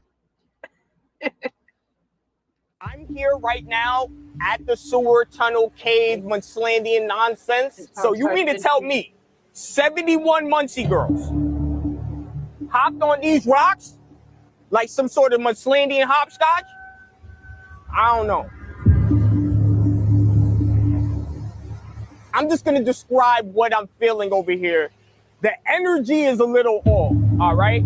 I'm still trying to map out how the hell 71 Muncie girls, Munchlandian to be exact, made it up here. They wear long skirts, they move Munchlandian like. I don't see them climbing up here and going here to explore. What type of Munchlandian exploration was taking place? I'm trying to figure it out. It smells like shit. A lot of dookie water, a lot of nasty Munchlandian. It's not smelling good. How did y'all not smell this and turn back around? I don't know. Let's figure it out. You know what I'm saying? And then on top of that, 71 of y'all, let's keep adding that up. 71. Why didn't the 57th one turn back around? Why didn't that happen? I'm trying to understand how all 71 of y'all went here. You know what I'm saying? Come on now. Miller News, he gonna figure it out. I want to take the same Munchlandian steps y'all did and figure out what the fuck y'all was thinking. Let's go. 71 Munchlandian Muncie girls all came here and climbed that with an active waterfall of dookie water to get into the sewer system. I'm trying to understand what type of field trip this was. Like, please, 71 Muncie girls did not see a danger sign. What about the no trespassing? Is it because it's not written in Munchlandian hieroglyphics? I don't care if you're a fucking 2-year-old baby. This shit looks scary as hell. This don't look like no Munchlandian exploration field trip that any parent would sign the permission slip for. How 71 of y'all all got y'all permission slip signed. I know I'm not a Munchlandian girl, and there's definitely not 71 of me, but I want to turn around right now. But in the name of Munchlandian journalism, I'm going to keep going. This is the part I don't get. Because the only way you can get over there is like, if you walk in the dookie water, everybody played the game, don't touch the lava. This just like that. Don't touch the dookie water. So they must have had to jump on this rock right here. That's just no easy task. Like I say, they wear long Munslandian skirts. I'm just trying to map out the scenario, put it together. 71. Let's just think about it. 71. Why the fuck would you want to be in here? Why? Because it's the fun thing to do. Not in the Dookie water. No. And there were so many of them that had slides on, or they had slippers. There was one that had like fluffy slippers. It was fluffy, like a maroon color. I saw it. So none of them had rain boots or any kind of mud on their shoes or. So this is the shit that they sell us, the slop that they sell you on TV. They just report on it and people hear about it and they don't really stop and think or look or investigate what they're being shown. And I think that pattern is for just about everything they show us on the media. It's just a bunch of bullshit. Yeah, they'll put on the news websites, oh, prayers go out to all of them. I hope they're doing better today. Right. And it's like, wait, you bought that story? Yeah. You're praying for actors. Thank God they're all home and safe. Oh. Crazy. It's stinking here. It's scary in here. It's nothing but trouble. Let's go figure it out. Yo, I made it, y'all. Maybe it's easier than I thought. But 71 of that, who didn't fall in the Dookie water? I think at least 2, 3 of them fell in the Dookie. 2 or 3. More than that. That's pretty nasty. Yeah, the 57th should have turned around and been like, I don't know. Like what? The 57th one didn't say, wait, this doesn't look cool. No. Nobody? 71 of you all green-lighted it? There's got to be one complainer. Yeah, I know. If I was there, I would have done it. Oh, I know. That's right. I know you would have. So we have new Medicaid work requirements will take effect on January 1st, 2027. As a result, in order to qualify for Medicaid benefits, recipients will now be required to work at least 80 hours per month. That's about, what, 20 hours per week to receive an exemption. Recipients will have to prove through endless paperwork and appeals that they are medically frail, quote unquote, and unable to work. The government has already said that there are no conditions that will automatically qualify recipients for an exemption. So this is coming up. Wait a minute. She wrote medically frail. Like you don't have to for like a Medicaid thing. That's for people that don't have enough money for regular. So medically frail has nothing to do with it. Like you just need like a doctor. It's not medically frail. It's not. Yeah. So it says right here through endless paperwork and appeals, they are that you had. So in order to get an exemption, that you need to be considered medically frail. What is that? You know the definition of that? What is it? Maybe you got to be real like dumb. You got to be in a wheelchair, like no legs. Like what is it? Do you still take people with 2 arms and no legs? I mean, what? The one arm, one leg thing. Medically frail refers to individuals with serious physical, mental, or behavioral health conditions. That has nothing to do with qualifying for Medicaid. Well, you're going to have to, in order to be exempt from working 80 hours a month, you need to prove that you're medically frail. That you have a physical, mental, or behavioral health condition that's significant. The women with all these kids, and the women with kids, they're going to have to go out and work 80 hours a week because they're not medically frail. Right. Sheesh. Right. So if you want to get assistance from the government, you're going to have to go out and do like a community service for that. Yeah, they should all start a freaking school and start teaching their kids the right way instead of going out. That should be that would be really great if they did that. So medically frail refers to individuals with a mental, physical, behavioral health that significantly limit their ability to perform daily activities and may require specialized medical care. So being medically frail is a federal designation used primarily in Medicaid programs to identify individuals whose health conditions are complex enough that standard coverage may not meet their needs. This designation ensures access to a broader range of benefits, often through alternative benefit plan or ABPs or full traditional Medicaid coverage. It also provides exemptions from certain requirements such as Medicaid work rules for those unable to meet them due to health limitations. New Medicaid work requirement guidelines just dropped, and people have no idea what is coming for them. If you haven't already heard, the government is requiring that all 50 states enact Medicaid work requirements, which have already proven not to work in many states. When legislators promised that disabled folks and their caretakers would be taken care of in this new guideline, well, I have some unfortunate news. In order to qualify for an exemption for these work requirements, you have to prove that you're medically frail. Not only that you're medically frail, but that you are unable to work. The government has already come out and said that there are no conditions that automatically qualify you for this. How are states going to determine that? Even if you do qualify, every 6 months you have to resubmit paperwork to say that you still have that condition. I am not being hyperbolic when I say that this will kill people. And if you think this doesn't impact you because you are not on Medicaid, think again. You're living in one of the most volatile job markets. And so if you suddenly need Medicaid because you are in between jobs, you're not going to qualify. In fact, you need to have worked 3 months before even applying for Medicaid. Not to mention, these unmet needs end up driving up healthcare costs for everyone. While it feels like there's nothing we can do to stop these changes, you can reach out to your U.S. elected officials and your state government, telling them that these guidelines are unacceptable. Are we having fun yet? Right. We have to get Fed Mindy on this, and like how she gets rid of the credit card debt. Oh, well, that's I mean is every 7 years you're supposed to go on your credit report, but yeah, I don't know.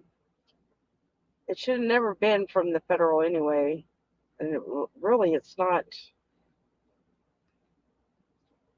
We're the only country that doesn't have their health care paid for. Israel Which is does. crazy. You can go with Israel and get Huh? taken care of in Israel. They got Right. I mean, Canada has free health insurance. But no, they're going to, I sent you that. They're going to re-gild the statues in Washington, D.C. 5.1 million. Let me find it. They'd rather do that than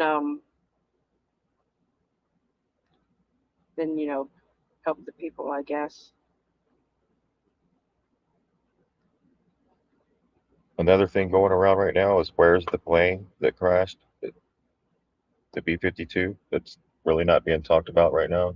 So here it is. Go ahead. Oh, do you want me? Yeah, go ahead. So the Golden Arts of War is what it's called, restoration.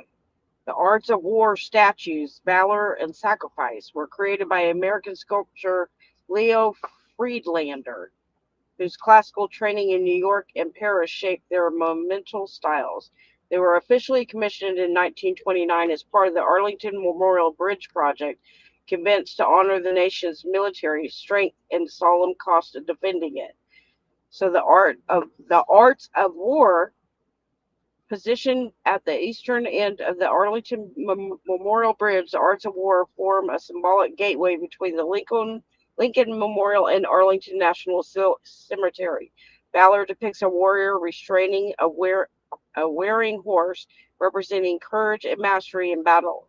Sacrifice to show a warrior supporting a fallen figure, representing the human cost of war. Both sculptures were designed as gilded, heroic bronzes, echoing the grandeur of ancient triumphal moments. So it was first it was casted in Milan, Italy, and then brought over to the United States in 1949. The Italian government offered to cast the statue as a gift to the United States, strengthening post-war diplomatic ties. Then they regilded it in 1971. Second regilding is going to take place in 2026. First time since 1971. The project is being carried out by the Gilders Studio, which has brought in gilders from across all the country. According to President Trump's public updates, the restoration is scheduled for completion by July 3rd. The work includes removal of failing gilding, surface repair and corrosion stabilization, application of New York 23.5 karat gold leaf, restoration and surrounding stone bases and platforms. So, and it's going to cost the taxpayers, the federal funding is the taxpayers' money. It's going to cost $5.1 million to regild those. And it's being done through the Department of Interior and National Park Service. So that's what we're doing. They're going to have people having heart attacks over this shit.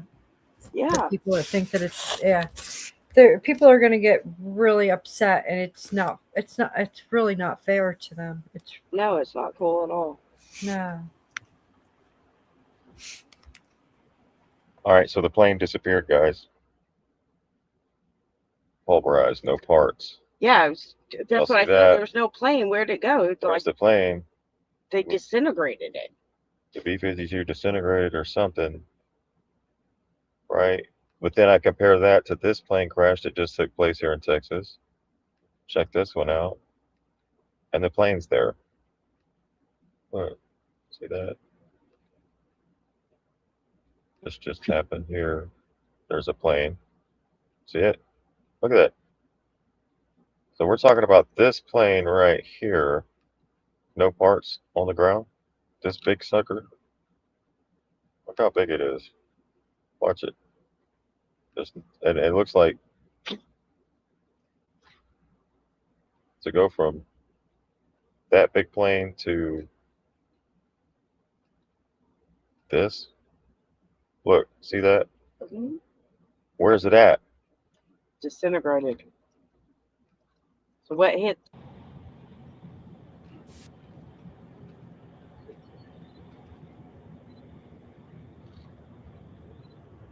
So we're waiting for footage of the crash, right?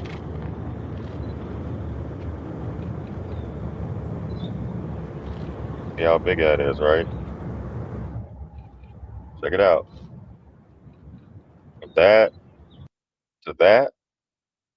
Is that as big as like a 4-lane highway? Man, that's the biggest. It's pretty big. Is that like a 4-lane, or is that like a 2-lane highway? What is that, babe? I don't know how wide the air. You talking about the runway? Yeah. Of where at the Air Force Base?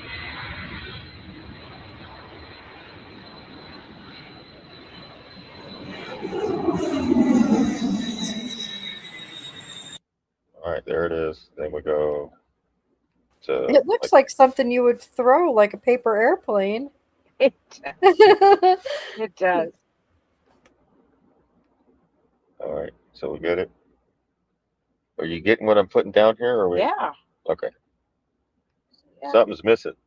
Yeah, where's the proof? It's going to be magically disappeared. This plane's there, and it just crashed here locally just recently, like the last few hours. Watch.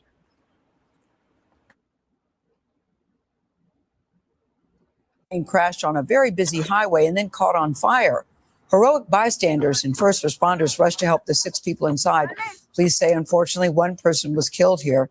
Now, this unfolded last night near the airport in Laredo. Lilia Luciano was following. It didn't disintegrate. The other one did. The story for us, I Lilia. wonder who was on this plane. Good morning. What can you tell us? Good morning to you, Gail. The privately owned plane was leaving Los Cabos, Mexico, headed for Austin when it experienced mechanical issues, lost communication with the air traffic control tower, and crashed around 10:30 local time. We spoke with one of those witnesses who drove by and saw the plane covered in flames, started filming. Oh my God. A busy highway in Laredo, Texas. They step away coughing. We do have 6 souls that were inside of the aircraft. 6 souls. Regrettably and tragically, we do have to report that there is 1 decedent involved in this crash. Laredo police investigator Jose Baeza said part of the plane hit one vehicle as it crashed to the ground. He did not say whether any hit a vehicle and then still didn't disintegrate. Now we do want to get to the latest on that Tuesday night plane crash. There it is right there. Who was on See, that look. one that disintegrated? Look, there's part we're fixing to find out.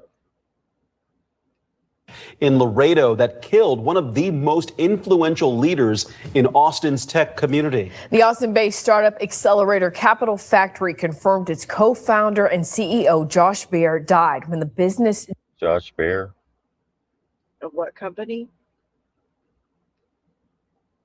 Get to the latest on that Tuesday night plane crash in Laredo that killed one of the most influential leaders in Austin's tech community. The Austin-based startup Accelerator Capital Factory.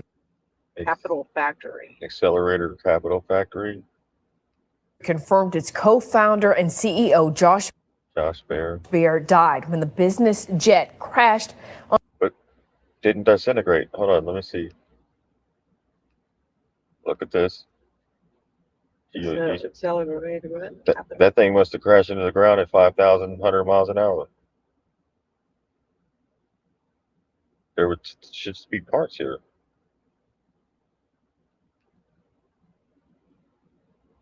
There's no plane. See that? Yeah. Hey, it says that Joshua Baer, it's Baer, tech Austin leader. Note the spelling there, yeah, whatever. A prominent Austin tech figure, Capital Factory, who sadly passed away recently in a plane crash in Laredo. He was a major mentor in the startup ecosystem. Do you know what ecosystem is about?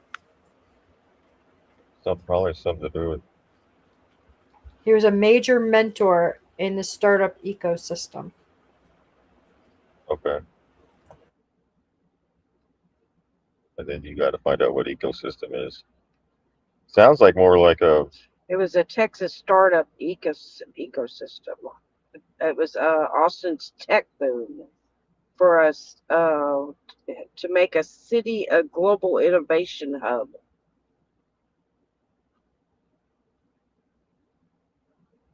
With AI, robotics, and defense tech. Oh. Yeah.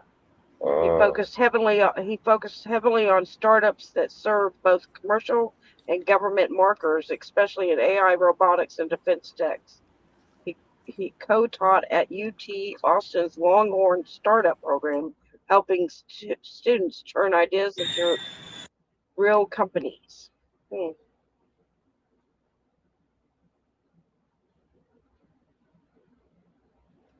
It was one of the most active innovation hubs in the United States.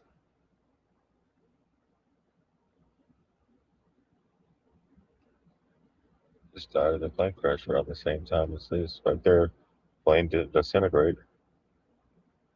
It broke in half. People climbed out of it. I think he was the only one that. Onto a highway.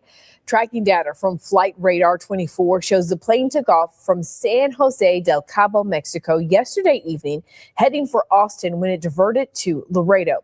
The Federal Aviation Administration says the jet crashed on the Loop 20 highway just before 10 p.m.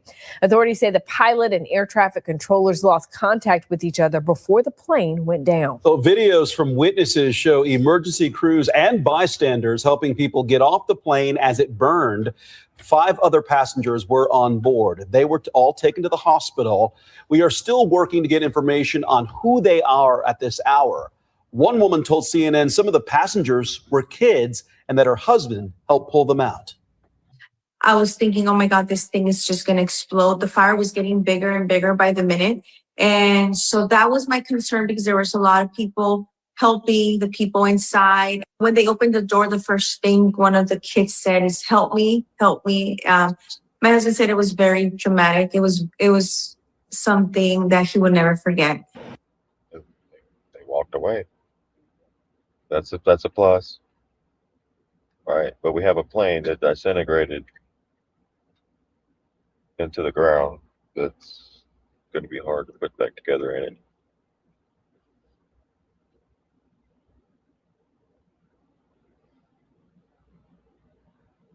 Yeah, that's going to be hard to put back together.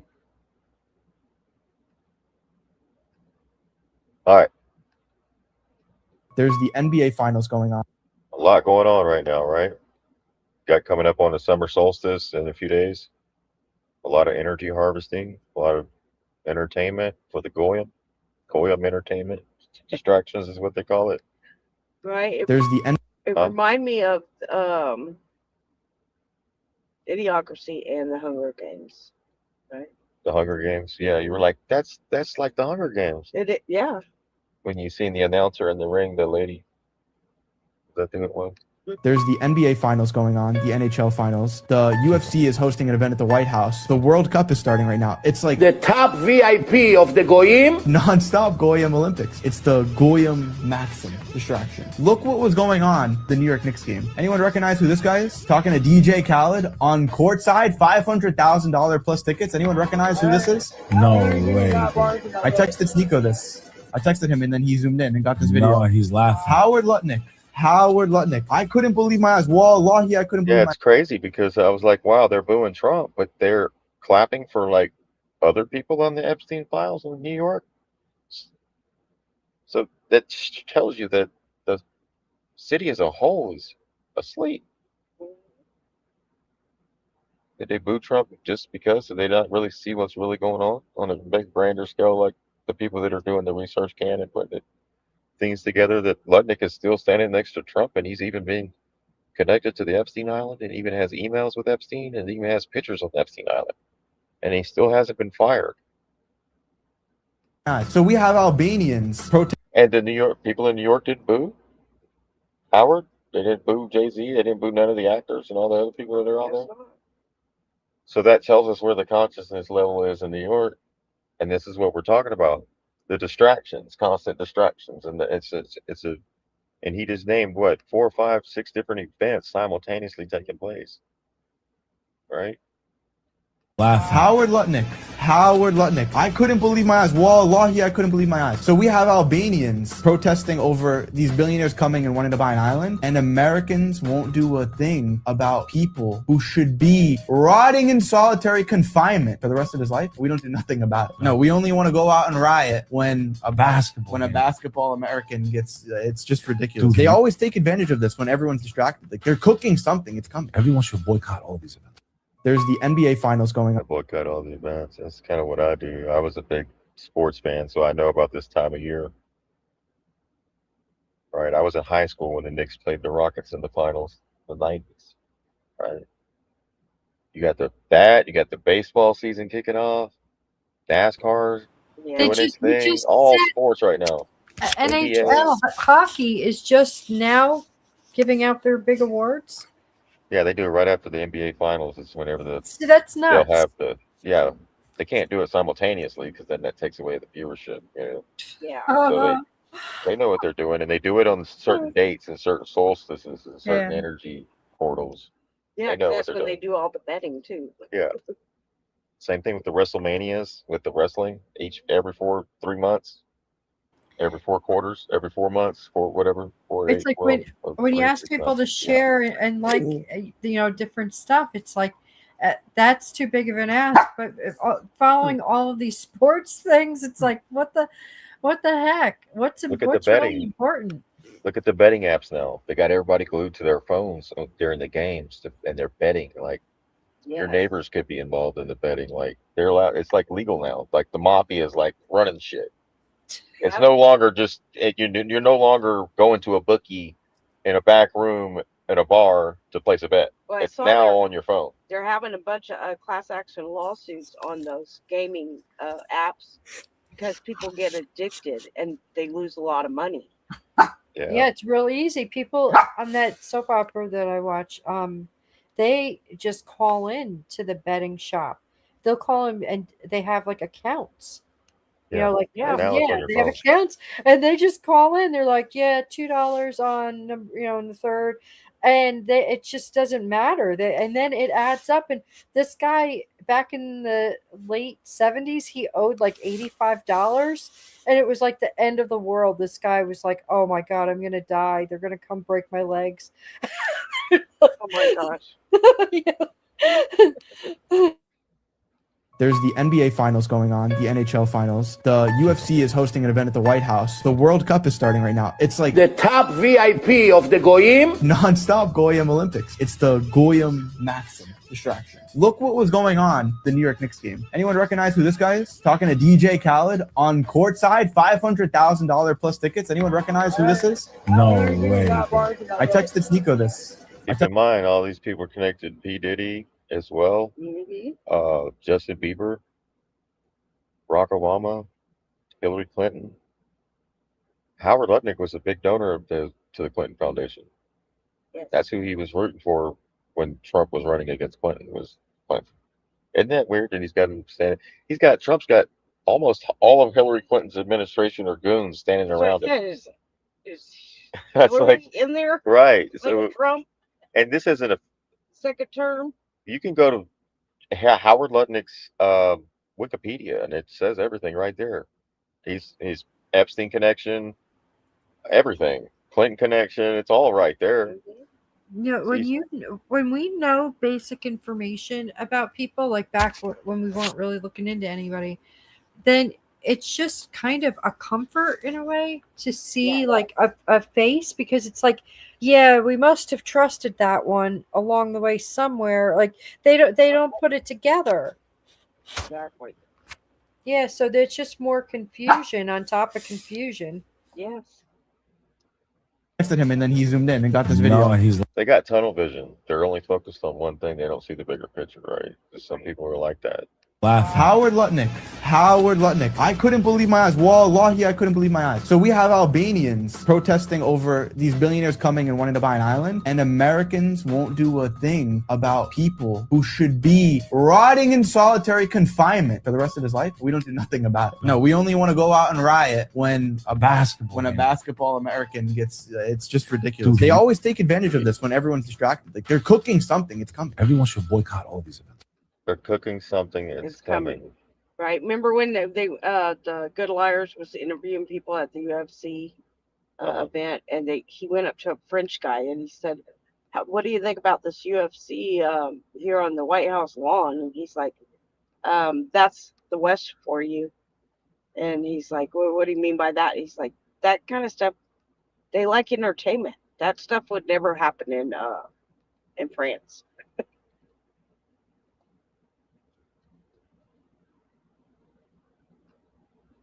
Right.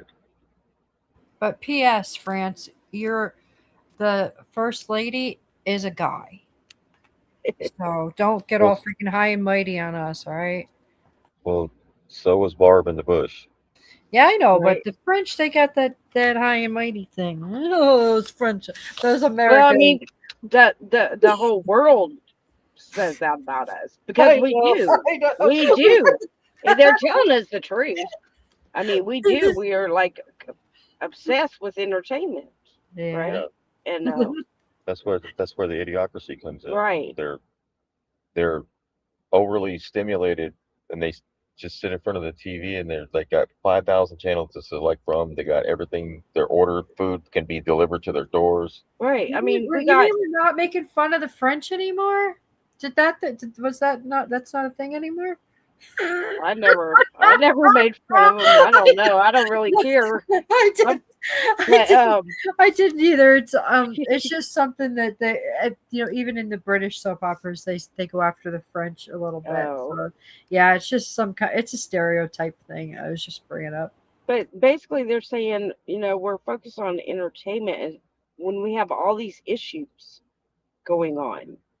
Right. That's what the bread and circus is about. Like, let's go to the UFC at the White House lawn.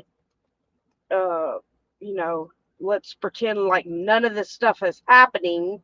You know, data centers, flock cameras. But yes, I can go on and on and on and on.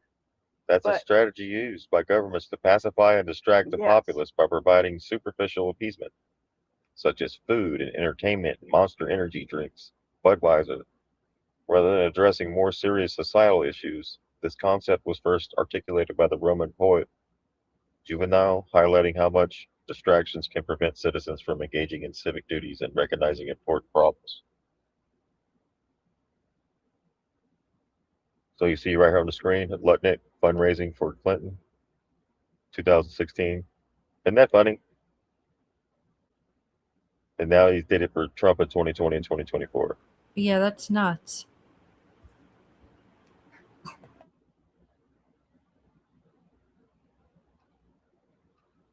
I'm gonna be honest, I finally get it now. I spent a long time completely blocking it out because the truth was just too heavy to carry, but I see it with total crystal clarity now. I completely see why the people at the top, the elite, look down at the entire population and see nothing but mindless cattle. I understand why they call us goy and sheep and cattle. They look at us like livestock because we fucking act like it. Think about the absolute insanity of how we operate. We find out that the most sickening, stomach-turning atrocities are happening right under our noses, that children are literally being trafficked, abused, tortured, murdered, and sacrificed by the very people running our institutions, our governments, and our high society. We get actual, undeniable confirmation. The files drop, the declassified documents leak, the evidence hits the public domain, and it proves that every single thing the mainstream labeled a crazy conspiracy theory was actually 100% true.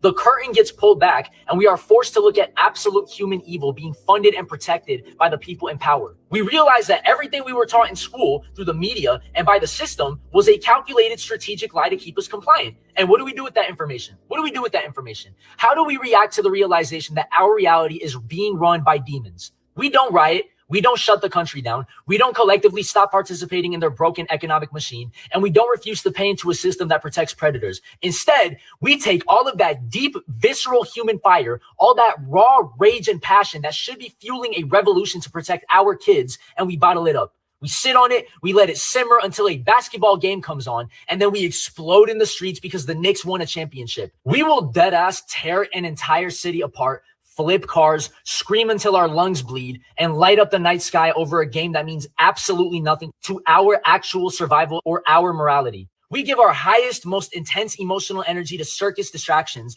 while the actual horror movie plays out in real life behind closed doors. We exhaust ourselves over the bread and circuses so that by the time we look at the real issues, we have no fire left. The elites see this pattern every single time, and it just reassures them that they can do whatever the fuck they want to us. They realize they can commit the most horrific crimes imaginable, and as long as they keep the stadiums open, the streaming platforms running, and the consumer distractions flowing, the masses will just swallow the trauma and keep pushing the wheel.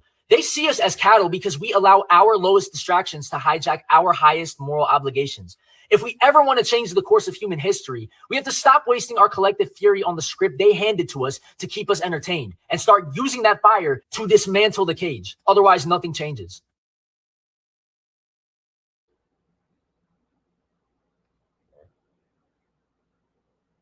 Like you said, that's what they know that's what it's for, is constant bombardment.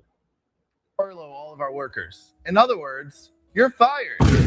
We have record growth and we can't hire fast enough. Please come work for us. We'll give you whatever you want.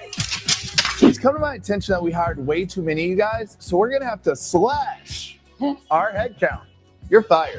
Despite record profits last year, we're focusing on efficiency this year. You're fired. As we return to the office, it seems some of you have grown too comfortable working from home and enjoying life. For those of you that don't want to commute 3 hours every day, you're fired. Due to pressures from the current administration, we're reevaluating our approach to DEI. If you're not a cisgendered straight man, you're fired. Oh, damn it! As we integrate AI into our workflows, you all have unfortunately become redundant, and you're fired. Optimization complete. Human input no longer required. Due to the COVID-19 pandemic, we have to furlough all. And that's how it all started. And here we are.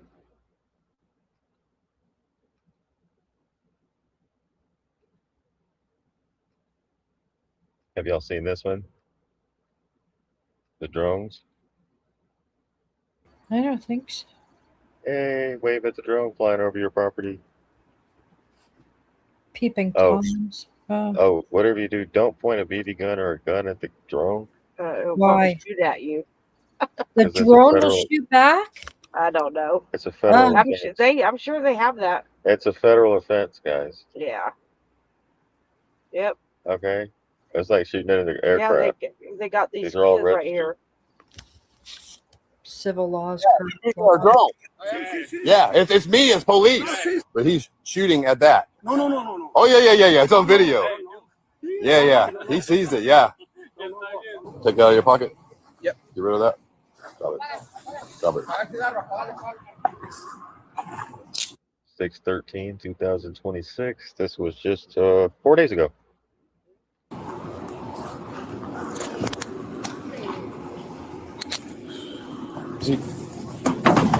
Oh yeah. Then he wanted to be an asshole and tried to hurt the guys. He put him in the back of the car.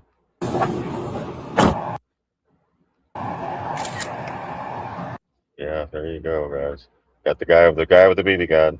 Give me a break. Oh, Red Rider. Oh. They got Red Rider. So a guy is peeping you in your yard, and you're not allowed to do anything. Well, You would have you to be able understand. to identify what drone it is? Is it the government's? Would it be a personal drone? You know, this civil law stuff has got to leave because it's driving me batty. So, Florida man arrested after shooting at a first responder drone. We told you they're going to have the first responder drones are going to show up to the scene first, is what you're going to start seeing in the future. So when you call 911, more than likely you can go outside and look up and you'll see the drone there first. You may even hear it.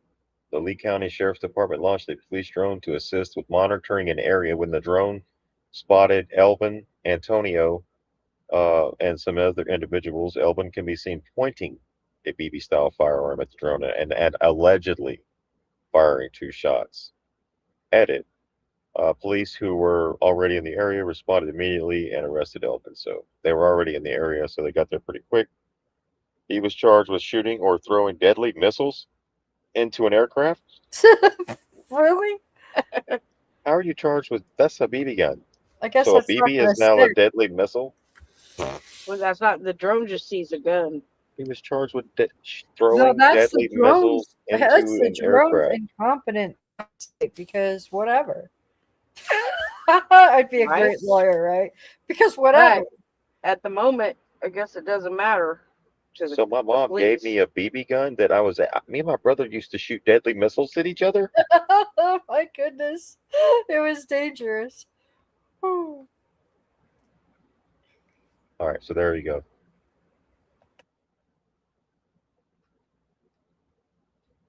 What else do we have? That's oh, here's one.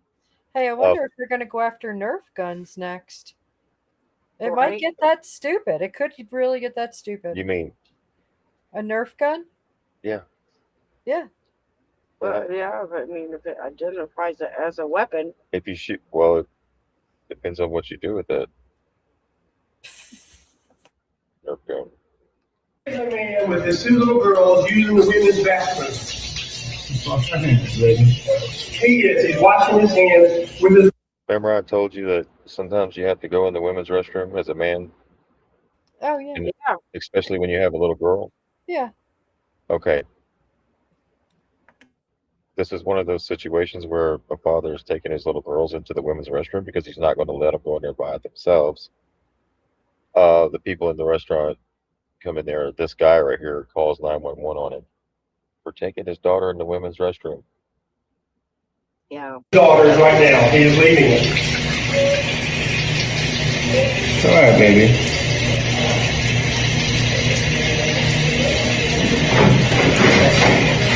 She is waiting. Like, this is where discretion comes in and where, like, common sense. Yep. Like, this whole men and women's restroom thing went to, like, people's heads to where, like, they can't even think of this guy who's protecting his kids. You think he's going to take them in there to use To that? the men's, You which think is nasty. where the toilet, guys piss all over those toilet seats? Mm-hmm. You want your little girl to go sit in that?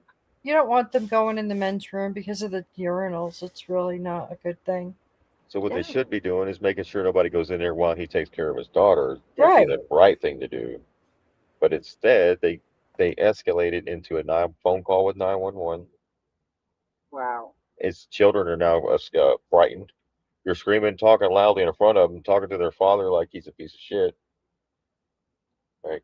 So now he's got to keep his composure in front of his kids. So he was smart enough to record this incident. To use the restroom with her mother, who is very ill Wash your hands. and who is on oxygen. It's okay. Some men are just immature. And he's refusing. He's taking his sweet time. I have 2 girls washing their hands. You let this lady, this woman is she's a woman. She can bring her daughters in here. She's a manager of the QT. I'm their You can dad. ask her. I understand. If you don't have any business, we got her in the women's bathroom. They're girls. They go to the women's bathroom. As soon as he leaves and heads to the women's bathroom, I will. I'm standing in the doorway. He's taking his own sweet time. Hey, sweetheart. This is ridiculous, man. I am so sorry. It's okay. Some men are just immature. So she knew what he was doing. The other guy was the one being an ass. Right? She knew it was a woman what's going on here. So here we go. Those little things. He got a hat on, a shirt that said Jesus saved, and he got a cross in the front and a gray shirt. It's what propaganda does to your mind, and Yeah. you just lose all common sense. Now you're calling 911 on your neighbor because he's in there taking care of his little girls. You can video me, okay? And you got a shirt hands on me. Yeah, well, stop Like now he's wanting to get aggressive and violent and belligerent videoing me. in front of a grandmother who's sitting here in a dang wheelchair. It looks like a walker. There's a grandmother right there in a walker. There's 2 little girls right there. This guy has no control over his emotions. Yeah, well, stop videoing me. Hey, he just put his hands on me. I touched Operator. you. I brushed you on the shirt. That's still touching. Yeah, that's Don't put your hands ridiculous. on me. That's ridiculous. I got it on video. He's a white man. He's about 5'10". Tell him to get here soon. I know. Yeah. She's trying to get into the women's bathroom and she can't. He's out now. He's standing This here guy making a videoing big me. deal about me taking my little girls Justifying what he's to the doing. woman's restroom. Like there's little kids right there, dude. Like, come on, man. What are you doing? Like you're the one causing the issue in front of these kids. More harm than anything. They're going to end up starting to take these people away. The ones that are calling in that are like, it's a false thing, and they're going to have to evaluate what's going on in their head if they can't tell right from wrong anymore.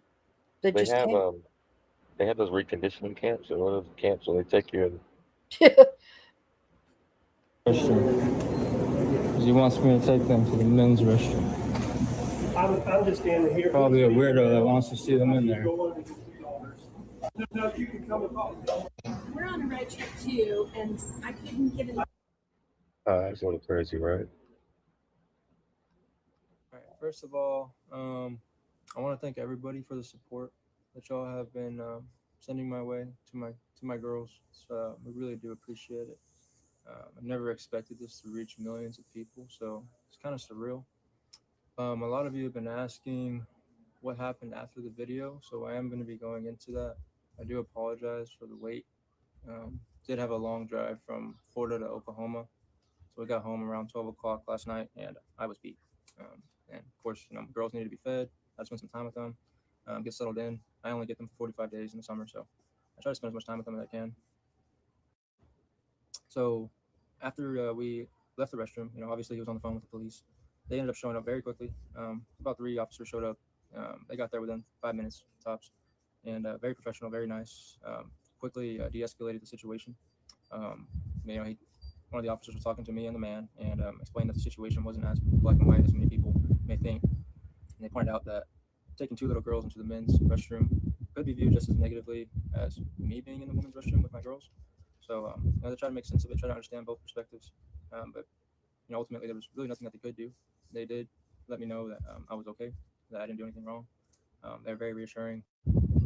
I also want to give a huge shout out to Melissa, the Quick Trip store manager there, that stepped in and helped. We really do appreciate your support and your the care that you showed us.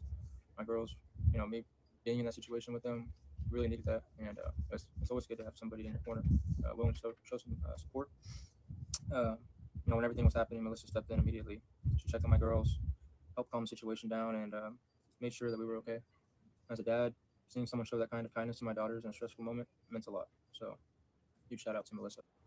So, after speaking with everyone involved. Yeah, so there you go.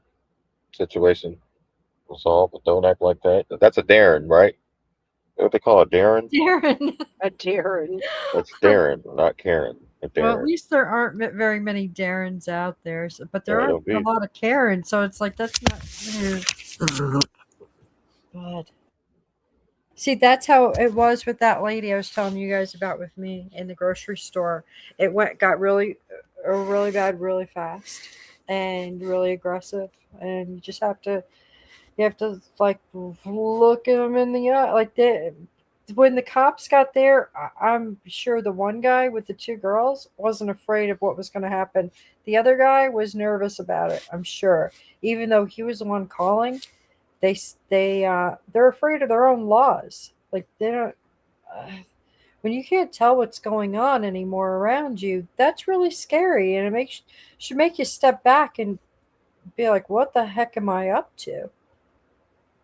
And I don't know if they're even able to do it anymore, which is really scary because that kind of situation, it can get really nerve-wracking.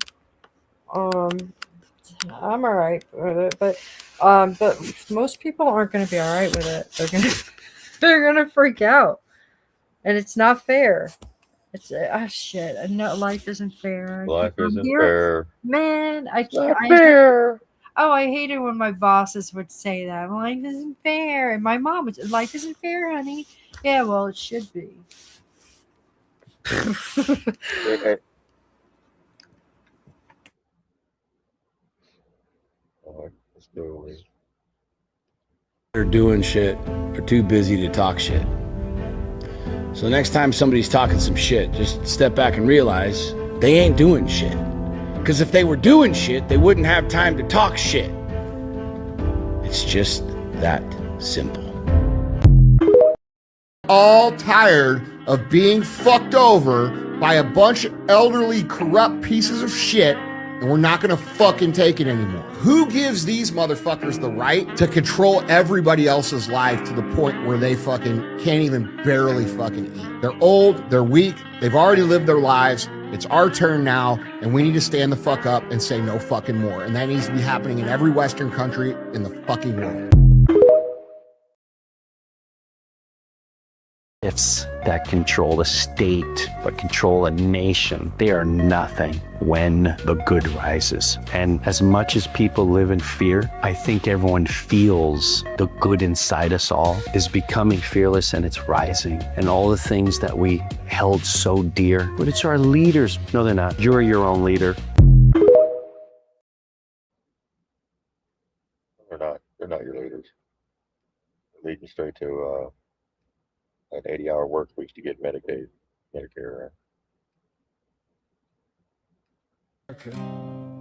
God help me. I love the big insane carnival of it. The idea that somehow against all odds we might actually pull off something righteous here. Freedom. Justice. A mad dream, but a beautiful one. The idea of America, the true idea, was never meant to be exclusionary. It was meant to be a standard, a living testament to what humanity can achieve when we prioritize rights over rulers and humanity over hierarchy. The Constitution stands not as a relic, but as a guide, a living framework for a society that dares to call itself free. It is a reminder that freedom is not something we inherit passively. It's something we build, something we defend, something we live. We should be a beacon. We should lead not through conquest, but by example. By showing the world that true freedom is undeniable and unbreakable, no matter how much pressure is brought to bear against it. People should come because they believe in the dream, because they want to build it, because they see something here they can't find anywhere else. A place where freedom is not just a word, but a way of life. God help me, I still believe. I believe in the insane, battered, gasping hope that we can make this mad dream real. MLK had it pegged. Injustice anywhere is a threat to justice everywhere. You don't get to hoard freedom like poker chips in a rigged casino.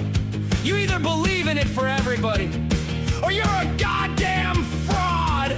Rights that only exist for citizens are not rights at all. They are privileges. And privileges can be stripped away as easily as someone in power whispering that it's for the greater good. Freedom that can be revoked at a whim isn't freedom, it's a leash. Yet here we are, gatekeepers in star-spangled cloaks, wrapping themselves in the flag like it's a security blanket, while they wall out the very spirit that built this crazy nation in the first place. They think being born here makes them kings. It doesn't.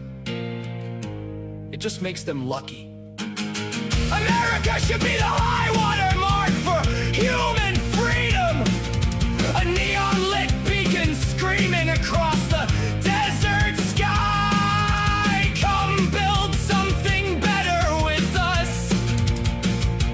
Not for us. Not beneath us, but with us. Freedom is not a possession. It is a duty we owe not just to ourselves, but to all of humanity.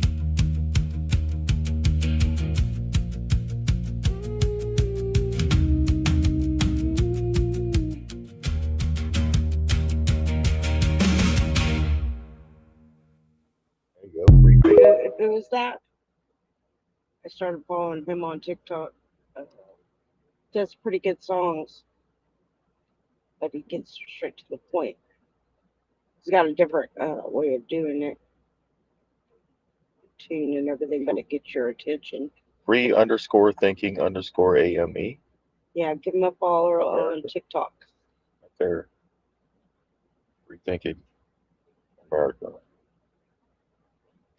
Stars in the heavens, those are the mind of God, the Creator, and they are giving to us soul and spirit. So in Genesis chapter 1 verse 14 it says, "And God went on to say, let luminaries come to be in the expanse of heaven to make a division between light, day and night, and they must serve as signs for seasons and for days and years." So how about that? Those luminaries are there. They are gods. So God put gods, angels, archangels in the heavens for us. And they are the circuit board of the heavens, the firmament, the expanse that it speaks about here. And then it goes on to say, "And God proceeded to make the two great luminaries, the greater luminary for dominating the day, and the lesser luminary for dominating the night, and also the stars." The stars are angels. There's only 5 stars in the sky, and they are the wandering stars we call planets: Jupiter, Saturn, Mars, Venus, Mercury. And the sun and the moon, they are different. They are luminaries. And then the stars that we call stars, those are angels.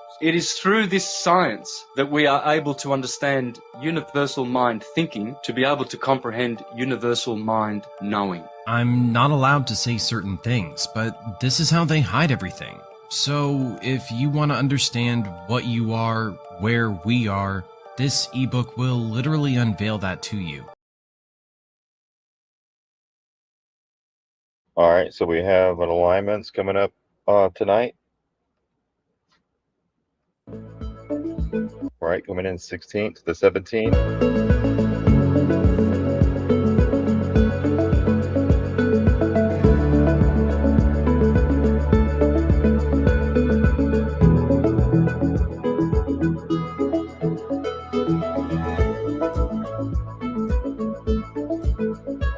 Coming in on June. Set your tune for June. Right? So we see the alignments: Venus, Jupiter, Mercury, Gemini. twins, right? Trump's birthday, the twins. Yes. He's a Gemini. Yeah.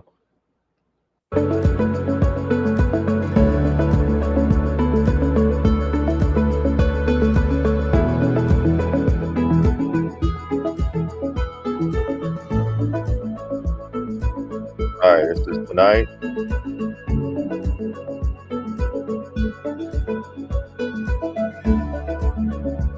Crescent moon will occult with Venus. So watch the moon and the Venus. You might see that tonight. Hopefully, if your clouds are, if you got clear skies, you don't have all this tropical depression coming in. Like we couldn't get constant. They call them train storms or What train. was it? We were watching the weather, and a tornado was supposed to hit. Forget where, but then all of a sudden it just disappeared. Right? Same thing at the White House. The storm was supposed to hit the UFC event, Yes. then it split. Yes. They got the technology to do that. Oh yeah. Why do you think certain places never get hurricanes? Right. I always wondered that. Like all the Why does it just hit landmarks, trailer parks? all the ones that's federally owned, they Uh-huh. never get hit. Yeah. Like those old buildings, 200-year-old little cabin, like what was it in Arkansas? That little tiny cabin that Albert Pike. Albert Pike taught in supposedly. Yeah, a little It was shed. it looks as big as like a tool shed, and it's still there. Come on.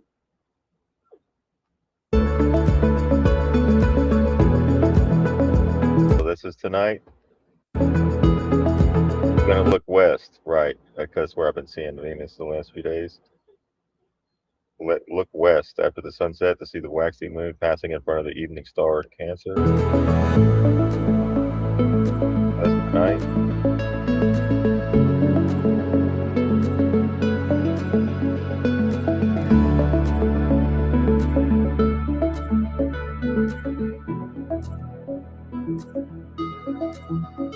So under clear skies, you may even see the Da Vinci glow illuminating moon's north side. And here's the alignment. June 18th. That's tomorrow night. You got Regulus, Moon, Venus, Jupiter, and Mercury.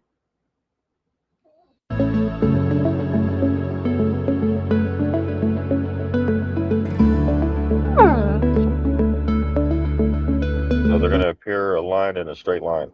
That should be interesting. That's tomorrow night. Just like that.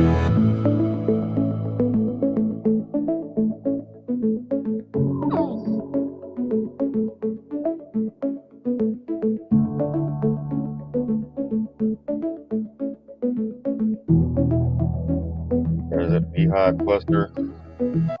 Venus will glide past the beehive. Beehive. They talked about bees, right? Yeah.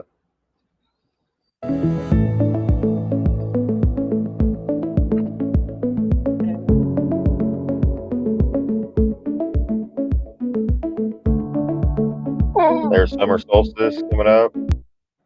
When is that falling on? That's falling on Sunday. Come on, Greg.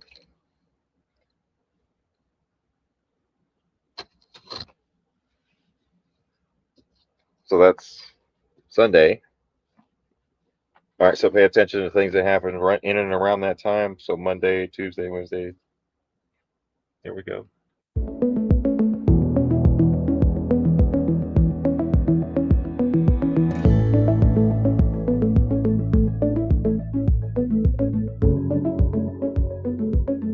First day of the summer.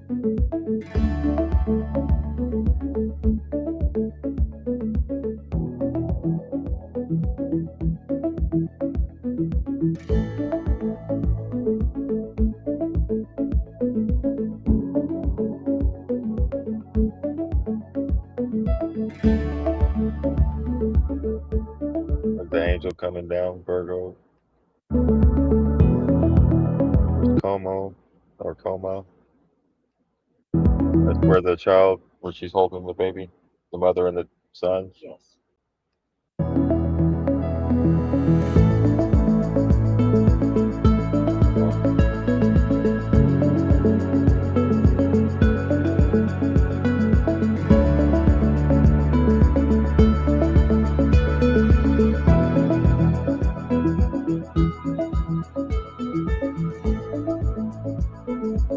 June 27th, to the Scorpions.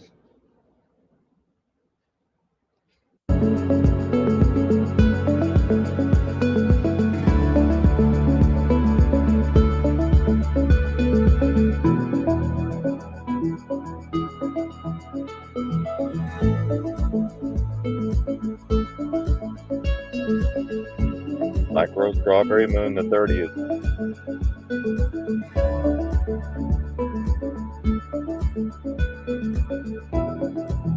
Strawberry Moon.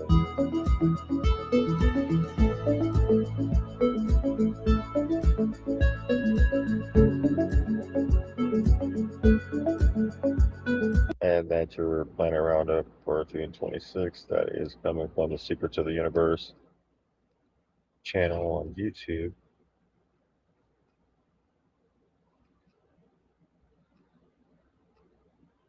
There we go.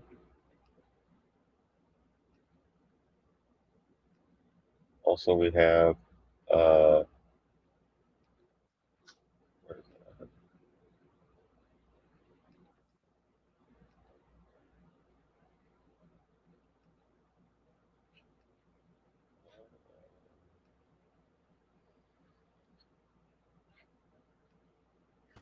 A question of the day. Are you educated on absolute and arbitrary power? So what is arbitrary power? Arbitrary power is government exceeding constitutional authority. Let me say that again.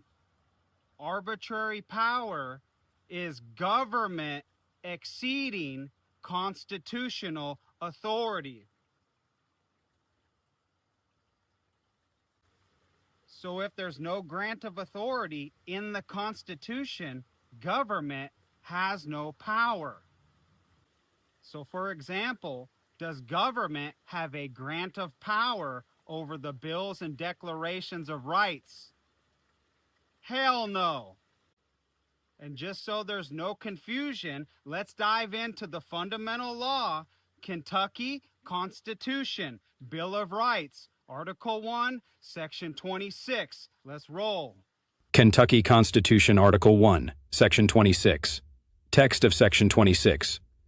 To guard against transgression of the high powers which we have delegated, we declare that everything in this Bill of Rights is accepted out of the general powers of government, and shall forever remain inviolate, and all laws contrary thereto, or contrary to this Constitution, shall be void. Everything in this Bill of Rights is accepted out of the general powers of government forever. So if it's in the Bill of Rights, does government have authority to interfere? Absolutely not, because the bills and declarations of rights have been accepted out of the general powers of government forever. That means government can't create legislation to attack or interfere with a constitutional right, period. So if you took an oath to support and defend the Constitution, you should know that the bills and declarations of rights are off limits. That means nobody in government has a grant of power over your life, liberty, property. And don't just believe me, let's dive into the fundamental law so you can see it for yourself. Kentucky Constitution, Article 1, Section 2. Let's roll. Kentucky Constitution, Article 1, Section 2. Text of Section 2. Absolute and arbitrary power over the lives, liberty, and property of freemen exists nowhere in a republic, not even in the largest majority. Because all political power is inherent in we the people, not your governor, not your legislator, not the judges, and not the police. They're all servants accountable to we the people. Kentucky Constitution, Article 1, Section 4, Text of Section 4.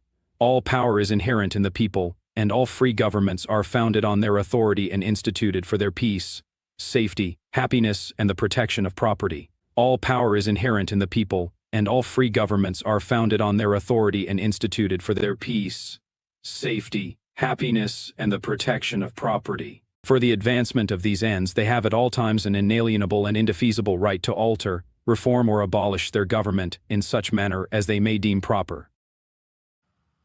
So listen, we the people only institute government for our peace, safety, happiness, and the protection of our property. Period. That's the law. But if you've been brainwashed and programmed by politics and bad government, they want you to believe the opposite, so they can use arbitrary power to attack your life, your liberty, your property, and your pursuit of happiness. Because their knowledge is not based on what is written in the actual law. So thanks to decades of politicians, bad education through government schooling, our servants are getting away with murder. They're using absolute and arbitrary power over you, your life, liberty, and property. And like I always say, repent from politics. Learn the fundamental law, the 51 constitutions, plural. I want to encourage Americans across all 50 states to just say no to arbitrary power. Nobody in government has ever had a grant of power over the rights of we the people.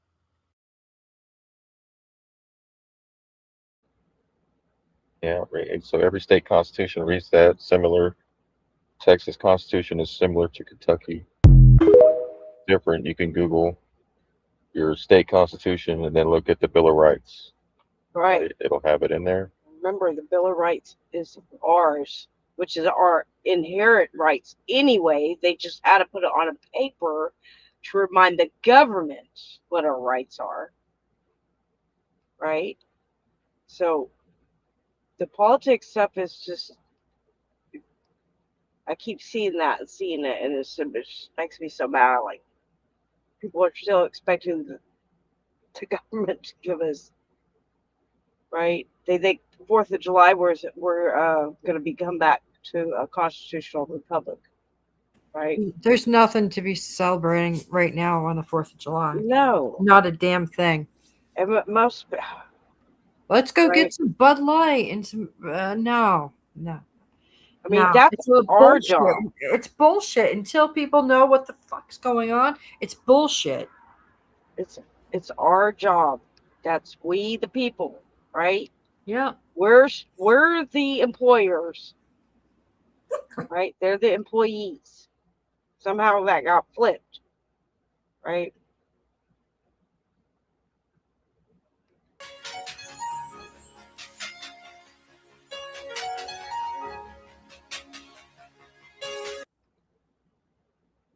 If you laughed at that, you're going to hell.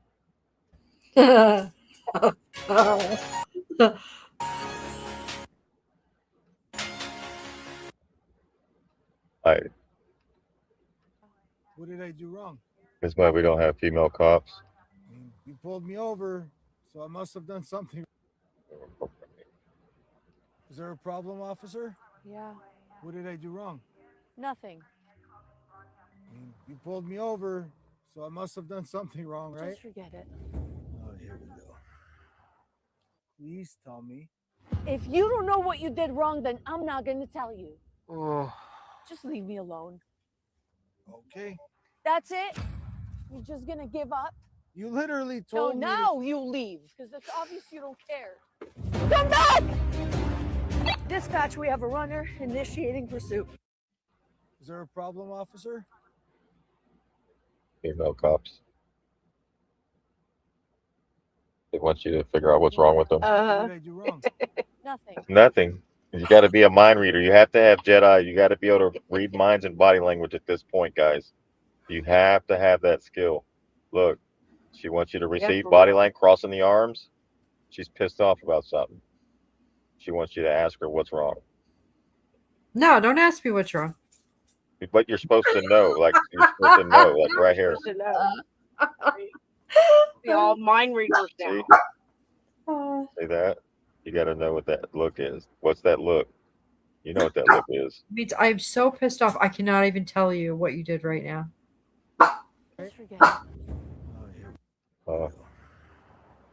Please tell me.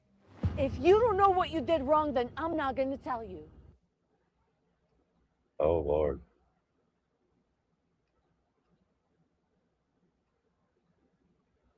People say their loved ones. Heaven's IT department. Hi, yeah, quick question. When people say their loved ones are watching from heaven, is that actually happening? Well, that depends on whether they have access to the cloud. The cloud? Yeah, that's where we store all your memories, experiences, and embarrassing moments. Really? My deceased loved ones can access that? Well, only with an upgrade. Basic salvation just gets you eternal life and limited ad-supported cloud viewing. Ads? Yeah, that's what pays my salary. So they can upgrade? Sure, they can switch to Family Monitoring Plus. We usually offer them a 1-month free trial. After that, they have to pay. How do they pay? Good deeds. If they were especially good while alive, they earn credits they can use to upgrade their salvation package. Oh, no. Do I have any family members with Family Monitoring Plus? Well, let me check. Yes, your grandmother. What? She can see everything I do? Yeah. Everything? Well, sir, she volunteered at a soup kitchen for 42 years. I mean, where credits are concerned, she's a whale. Oh, no.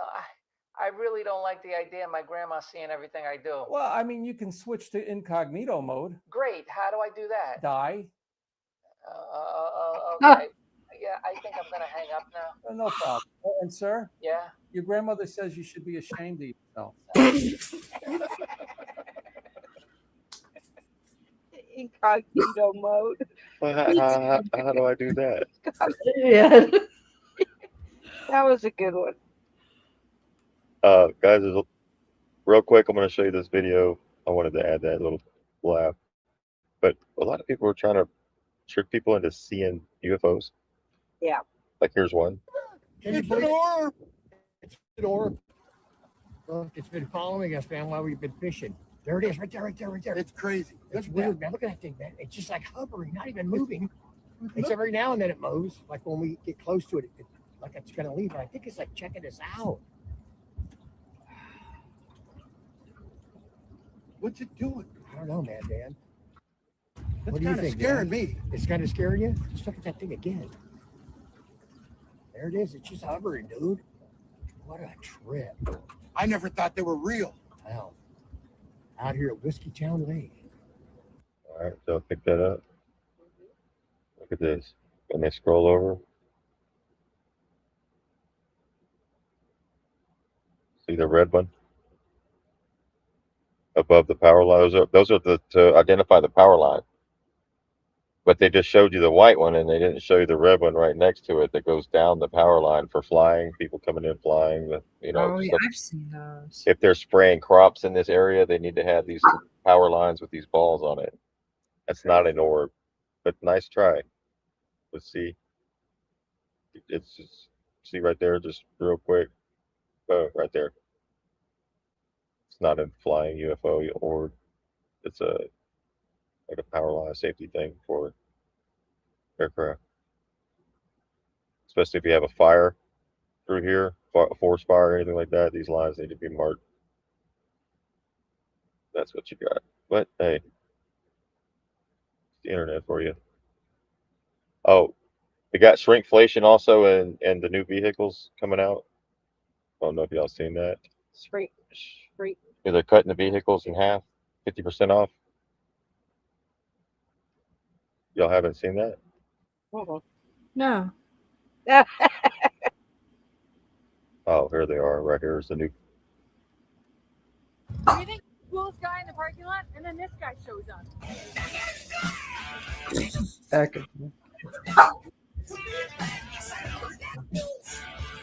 There you go. I was this dog, like 3 dogs moving it. Walking. 4 dogs walking underneath it. You guys will be all set. You could have two cars. The dog's coming up. Well, you said, what are we going to do if they burn down all those auto parts places? Remember, you said they're going to stop making parts. Yeah. Well, this is what you do. Just put a go-kart motor in the back. Oh, go-kart motor. Yeah, go-kart motor. It's got wheels in it. It's half of the insurance price too. I wonder if they can get you an HOV. HOV. Oh, y'all don't have HOV in New York. It's where you have to pay, like the toll road. They call it the HOV there. Oh, you don't know what a HOV is? No. Yeah, y'all have toll roads, right? Toll. Oh, toll roads. Yeah. Yeah, it's like that. Here they call them HOVs. HOV Yeah. lanes. Yeah, I think they're illegal too. That whole toll thing. That's all. Oh yeah. That's all bullshit. More bullshit for civil law. It was supposed to be they're only going to charge you for the first 3 years, and then it was supposed to be done. It's been how long? Yeah, and you shouldn't be charged to go over bridges. Like that's all. No, it's all paid by us anyway. And then the taxes on the gas that's killing your car. That's going partly into the police benevolent, basically, their funds for retirement. Yeah, yep, that's it.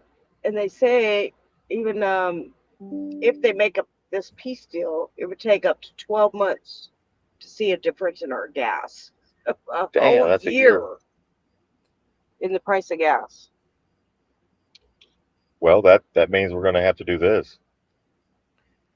And turned it into a sport. It's called hobby biking. No frame, no seat, no rear wheel. Just a front handlebars and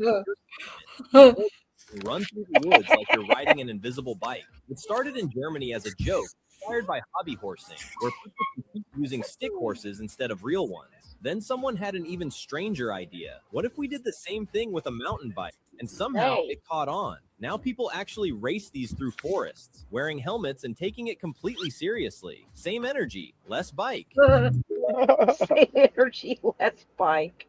Have you guys seen the videos like that with there's a chubby guy. There's a chubby guy that tries to do the same kind of sports as the other guys, and he does it with nothing, or he'll do it with a bike with just the horse. He doesn't even use the front tire or anything. It's really funny. He looks like a ballerina, like a big guy doing the ballerina. And oh gosh, yeah. So we're bringing solutions tonight for the oil crisis, 1972. Oh wait, where's this 26? So we're repeating history.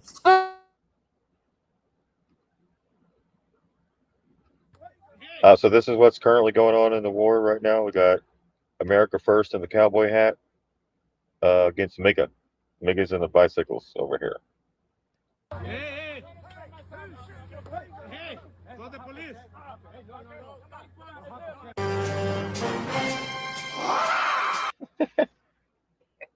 So the guy with the cowboy hat didn't flinch, but this guy practiced that kick for years. The art of fighting without fighting. Oh, would you play that? He looks like Rubio, doesn't he? Looks like Marco Rubio trying to do a roundhouse. Look, he fell short. The cowboy just stood there. America First Patriot just stood his ground. Like, can't touch me. It's pretty impressive when he didn't flinch. That's impressive. Oh, he didn't even flinch. Look, he's like, what?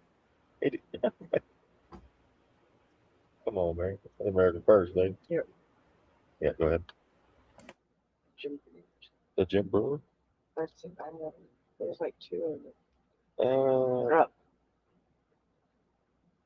Yeah, I got this one.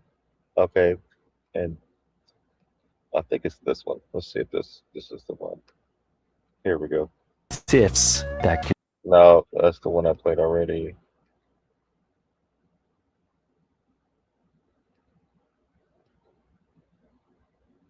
Ooh. Oh, I got some information on the auto salvage. How they're shutting down the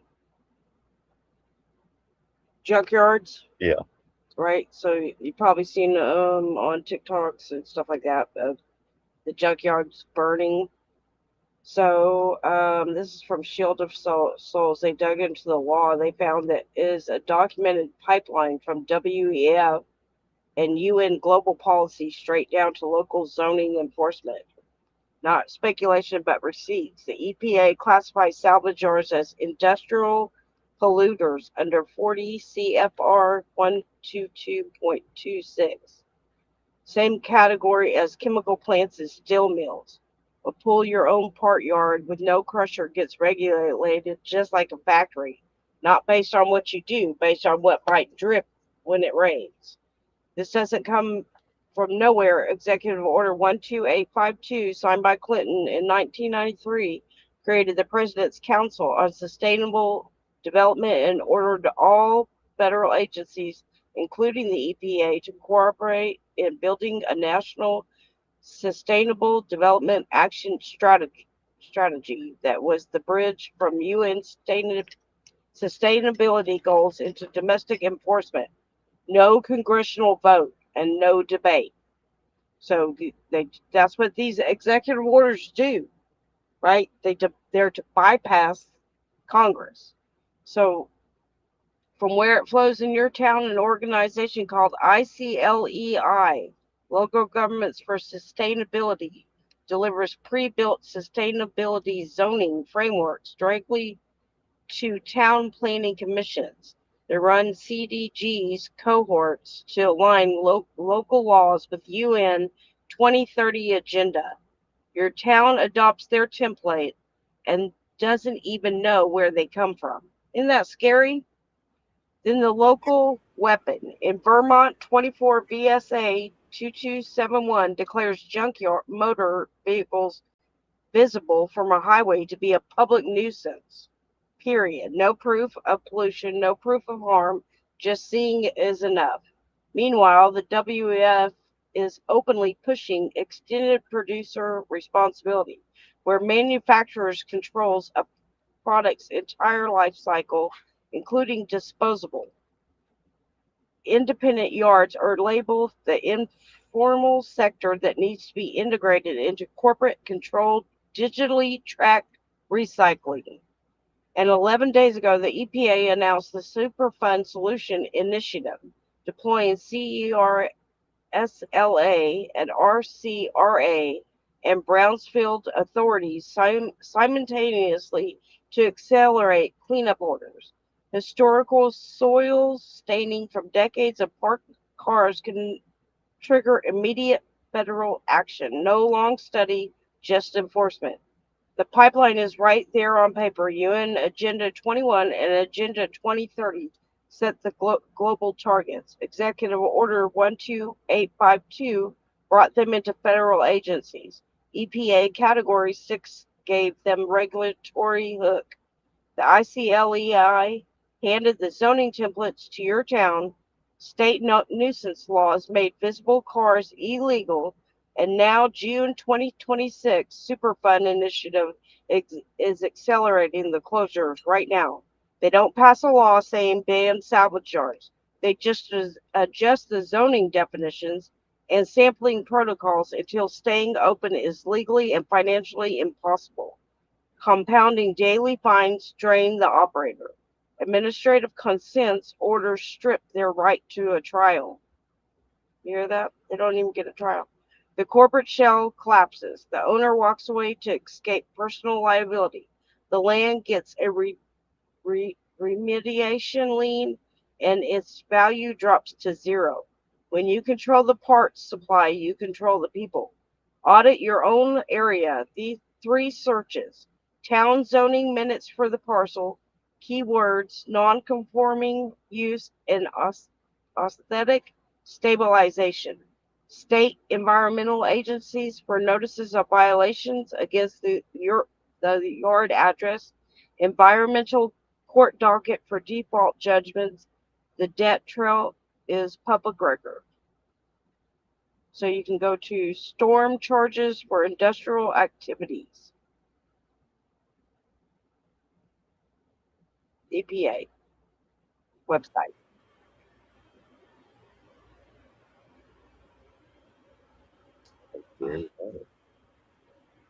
Civil law. Oh. Yeah. Who knew? Laws you were saying, yeah, we need those 20 years ago was going to come back and bite you in the ass today. Who knew? So there's not going to be junkyards. You won't be able to go pick your parts anymore. That's okay. I got surrounded by a bunch of rednecks. Right?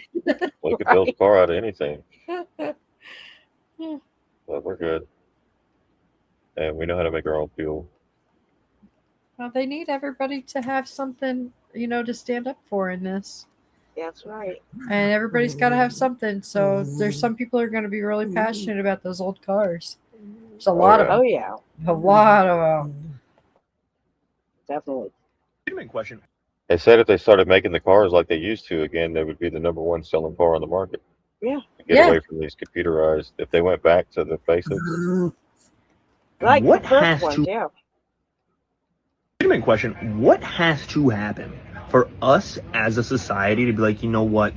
Fuck this. We just had the Speaker of the House tell us that Congress deserves the insider trade because they can't possibly live on $170,000 a year, but we're expected to live on 40. We have our representatives approving data centers while there are masses outside protesting it. AIPAC and Israel just bought a congressional seat in Kentucky, paid $22 million for it. So our elections are, if not rigged, 100% influenced. No one can afford to buy a house, and then our president looks dead in the camera and goes, good, I'm going to keep it expensive. The Epstein files are pretty much open knowledge, so we're aware of who in our government and positions of power are registered pedophiles, still nothing. So if that's not getting the job done, what would have to happen? I think the answer is there's no limit. Right? I mean, what has to happen? Be a crisis? I don't know. Usually that's what it is. That's when we usually come together. All the time. Politics go to the wayside. Yeah. Whenever you need somebody to pull you out of a flooded home. Exactly. Or or tornado just took out your house and your neighbor shows up that you didn't like, but yet he's the first one on the scene to help you. And it's sad that it has to be, that's what we respond to. Well, right? it has to be something that happens with everybody because you can't just have it be like North Carolina. Exactly. It has to be everybody. So, I guess that would be the alien thing. They right? do that. I don't know. I don't know if they're going to do that. Sounds like it. I mean, they have it all lined up. They have the disclosure day, which I didn't watch it, but somebody said they watched it. Viewer, and they said that it was not good. It's very disappointing. What, the Disclosure day? Yeah. Oh yeah, B. Dell was going over that today. I watched just a short time with that. Yeah, they said it was it was very disappointing. Just talking about it. Let's just the government took seeds out of grapes, bananas, oranges, watermelons, and cucumbers, and nobody is talking about it. Let's just pretend to ignore the real reason they're doing this. Because when fruits lose their seeds, they can no longer reproduce naturally. Most seedless fruits today are cloned hybrids designed for convenience, shelf life, and mass production. But here's what's interesting. Seeds naturally contain compounds, minerals, and nutrients that many people used to eat regularly without even thinking about it. Seedless fruits slowly took over grocery stores because they were easier to sell to consumers. Today, most people have never even tasted seeded grapes or watermelons anymore. The next time you're at the grocery store, actually look around and ask yourself, when was the last time you saw fruit the way nature originally made it? Yeah, that's a hell of a question. I've been looking for the watermelons with the seeds in it. I know you Can't can't never find find them unless you Crazy. grow your own. They took the trees, our fruit trees, and then sold us back the fruit. They took the water next The rivers, the rain, the springs that fed civilizations for thousands of years, they took the water, bottled it, and sold it back to us. They took the land that existed long before any human being drew lines around it, and told you that if you wanted to stand on it, you better have a payment plan. Am I the only one this drives crazy? Everything you need to survive, water, food, shelter, was already here.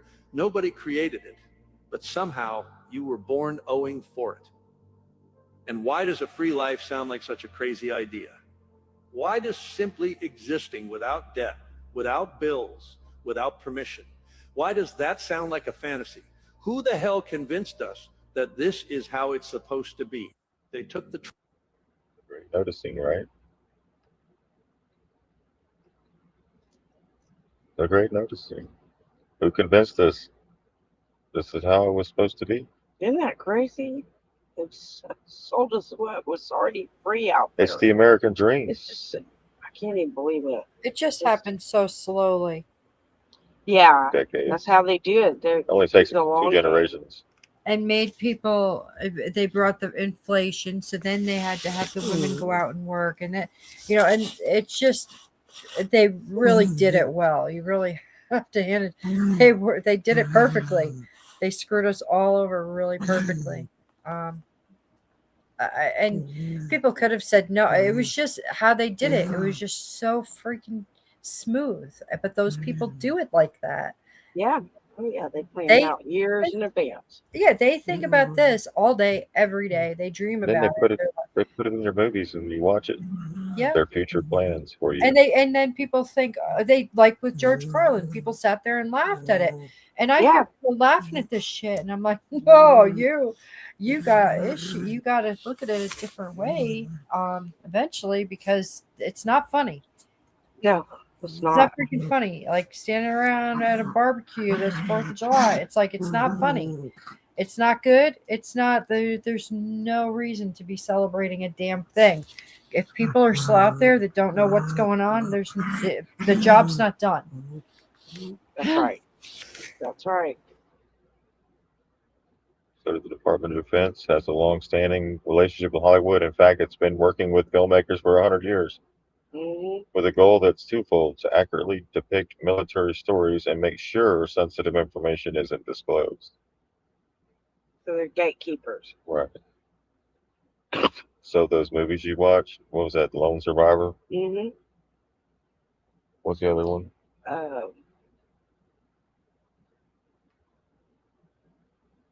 forget that one with Kyle. What's his name? Yeah, With the sniper. Chris Kyle. Chris Kyle, yeah. Yeah, American Sniper. Was that the sniper movie? Yeah. Yeah. Got shot by one. Its offices focus on Army, while each other branch of the armed forces, including the Coast Guard, has its own Hollywood liaison office. But they coordinate with each other, and projects are often doled out to various installations to best accommodate filmmakers' needs. In our office, there's only 3 of us, Hyde said. If there's a topic dealing with tanks, I have no clue. None of us do. So we coordinate regularly with subject matter experts in the field that's being depicted. Devlin Watson, the Deputy Director of the Air Force Entertainment Liaison Office, said that coordination can be one of the hardest parts of their job. Coordinating military assets and marrying them up with what a film company may need at no cost to the government requires considerable work, patience, and sometimes a sense of humor, she said. So the hardest part of their job isn't the morals and ethics part? Seriously? It's not the morals and ethics. It's coordinating. Yeah. Screwing the American people over. Yeah, we think that everybody's like, the military's all in love with us. They wouldn't hurt us. Yeah. Oh my goodness. I don't know how your heads don't explode. Operation Northwoods. So military liaisons work mostly with unscripted projects. There will always be large-scale scripted projects like the recent 12 Strong, The Long Road Home, and 1517 to Paris, or TV shows like NCIS and Hawaii Five-0. But there are also a lot of unscripted projects that require DoD attention, such as documentaries on the history and Discovery channels like the game shows like Jeopardy, The Price is Right, that often have military themed episodes, and talk shows like Ellen, Steve Harvey, and Conan. If they request to have personnel or soldiers or people like that on their shows, we help coordinate that, Hyde said. Then you have shows like Top Gear that want to focus on some of our equipment. You got military participation in Hollywood, dates back to the first Academy Awards. Ever hear of the silent film Wings? Yeah, me neither. Probably because it was made in 1927. The first year of the Academy Awards, the movie was about World War I fighter pilots, and the Army helped with its production. The film ended up winning the Best Picture that year.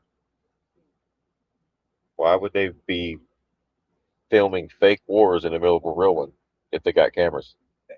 Just like that movie. Think about that, guys. Why are they filming fake movie wars if they got real wars taking place that they can literally go film? Or is it all just a movie? Right. Is this how they make us believe in the wars that are taking place that aren't really taking place? Exactly. Yeah. Like that one Think lady, about she that. lived in Germany. She said she lived there her whole life. She heard not one bomb go off. Yeah, she lived in the forest. She had no TV, no radio. She didn't even know there was a war. No, she had no idea. She didn't have a TV or a radio to tell her there was a war. So therefore, did it happen? Yeah. Because in her world, Exactly. it didn't. She had to read about it or see it on TV. So what does that They tell you? couldn't believe her. They interviewed her. I watched it was years ago, but I was like, how is that possible? Did she ship to another? No, I think because she didn't have a TV or radio to propagandize her, she had no clue You see the stars? at all. There's your symbolism, the fallen stars. Paramount, who owns Paramount? Who just did the UFC fight? Right, you had to go to Paramount to watch the UFC fight, 250. Yep. Here's Paramount. Yes. Fallen angels. So Ellison owns this for now. Right? First Academy Award, military. See how they do that? They glorify the war, like, and make it into like a story you can relate to, and then Actors William A. Wellman. Wings has been masterfully restored, including an all-new recording of the original soundtrack by J.S. Zemishnik and exciting surround sound from Academy Award winner see Ben. that? This is kind of what they show us today on the news. Huh? Yeah. With the fake explosions and the exactly what they pyrotechnics. do. This is the propaganda, so they've been using propaganda for a long time. Yeah. Then you have then we eat the Red Baron pizza. The standard for exhilarating combat in World War I. Wings, the last great silent film. Epic Fury. And it Had was the the Red greatest. Rider. The Red Rider Epic Fury. gun. Yep. Red Rider gun. So toward the end of World War II, the Army finally set up an official Hollywood office that was part of the Signal Corps. Many soldiers were part of the filmmaking process, including Frank Capria, who directed Prelude to War, the official government film about the U.S. joining World War II. See that? I wonder if this came out right before Pearl Harbor, because they were trying to get us into wars. See that? How they're using the films? That's what they did in Nazi Germany. How do you you control the people's minds? That's it. The battlefield is in the mind. Yes. If you believe what they're putting down with no question, then therefore it's true. You don't question it. So the official government film is about the U.S. joining World War II. We had filmmakers who were active duty in the Army, and that was their job, to make those films as part of the war effort. And that's what they're doing today. If you've seen the UFC fight advertisements and the videos they were showing at the White House was all like getting them ready for future wars, like in that mindset, like war, America, Fighting. yeah, They were fighting. They were wrestling. right, fight, yeah. So they're harnessing that energy. So Prelude to War won the Best Documentary in 1942 Oscar, another major Army-approved project. The 1970 film called Patton, right? Trump plays that at his rallies all the time, right? Patton walking out instead of actual Patton interviews. You just played this movie Patton from 1970, which won 7 Oscars, including the Best Picture, Best Actor, and Best Director. Installations are used to recreate sets or other places like this. See that? The Long Road Home was filmed at Fort Hood, Texas, even though many of the scenes were set in Iraq. To recreate the scene, the set designers built more than 100 buildings from scratch to look like a road in Sandar City. Why wouldn't they just go there since they're already there? Does that make any sense? Don't they got guys boots on the ground in Iraq or allegedly? Hey guys, can y'all go out there and just film this real quick since you're all are? No, you got to recreate a whole city to recreate the scene. I mean, maybe they don't want them filming movies in Iraq after going in there and invading based on lies from Netanyahu. Oh, you know what? They wouldn't be able to steal the money and then funnel it. That's it. So with 1517 to Paris came out of Robbins Air Force Base in Georgia, was used for filming, but the movie depicts a character's time at Joint Air Force Base San Antonio, Sam Houston, Texas. The set designers spent 2 weeks making Robbins look like Sam Houston. So there can be tension with filmmakers, right? So there you go. Don't believe everything you see on TV and on the news, especially when they show you just short clips of airplanes taking off on aircraft carriers. We do that every day in the military. That's not newsworthy, but when they repeat that on a loop and showing you little things blowing up and aircraft taking off, and then in your mind you really think that shit's taking place if you've never been in the military and you don't know how day-to-day operations work and training works, and then you see what they're not showing you is what I see. It's like I need more proof that such and such is happening at such and such location. I can't just go off the provided clips coming from the Pentagon via the mainstream media, military, and industrial complex. Right? They all work in hand. They only release what they're given via the Pentagon. Well, I question those videos. Right? I need more, especially after seeing fake beheadings and stuff like that being done. Right? That's shit they showed us while we were in the military. The beheadings. Yeah. Right? And I thought that shit was real, and it really takes a toll on you. Right? To think that people are out there, but then when you see the green screen reality of it and how they can fake that stuff to get you to manipulate you into hating a certain group of people that did nothing. Exactly. And they keep us in that loop. But here we are, the Great Noticing or the Great Awakening, and remember that going forward with all that talk they're talking about, right? Like you said, it seemed like it's leading up to something, right? Something big. Can the federal government take credit for saving us from a plot of its own creation? Tonight, has the federal government kept us safe, or does it just want us to think that it has kept us safe? If you ask the leadership of the FBI, most of whose field agents are tireless, dedicated, Constitution-supporting professionals, it will tell you that the FBI, has foiled about 17 plots to kill Americans during the past 10 years.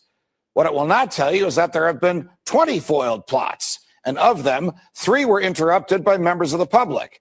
The 17 that were interrupted by the feds were created by the feds. They were planned, plotted, controlled, and carried out by the federal government itself. In all of these 17 cases, from the Fort Dix 6 to the Lackawanna 7 to the Portland parade bomber, the feds found young men of Muslim backgrounds, loners who were bitter at America. They befriended them, cajoled them, and persuaded them that they could change the world by killing Americans. In all these cases, agents worked undercover and portrayed themselves to the targets as Arabs of like un-American mind. In some cases, the federal agents used third parties to act as middlemen. The third parties were typically persons who had been convicted of crimes and who, in return for leniency at their own sentencings, were willing to work with the same feds who prosecuted them in order to help the feds entrap whomever else those feds were pursuing. Thus, in all 17 of these cases, because of the command and control of federal agents, No one was ever in danger. No one was harmed. No bomb went off and no property was damaged. But in all those cases, the losers whom the feds targeted each believed that they were interacting with real plotters who would bring them cash and bombs. As we know, sometimes the cash arrived, but the bombs never did. Are any of these plots criminal? Can the government just pick and choose whom to seduce and then lower the boom at the right time and arrest its would-be Confederates? Is this a proper and efficient use of law enforcement resources? The answers to these questions are obvious and they are not good. The courts have made this legal so long as the target of these plots had a mental predisposition to cause harm. But none of this keeps us safe. All of this makes us less free, as any one of us can be entrapped. And we are fools if we praise the government for exposing a plot of its own creation and saving us from a danger that never existed. Boom. Problem, reaction, solution. Very much. That's coercion. Oh no.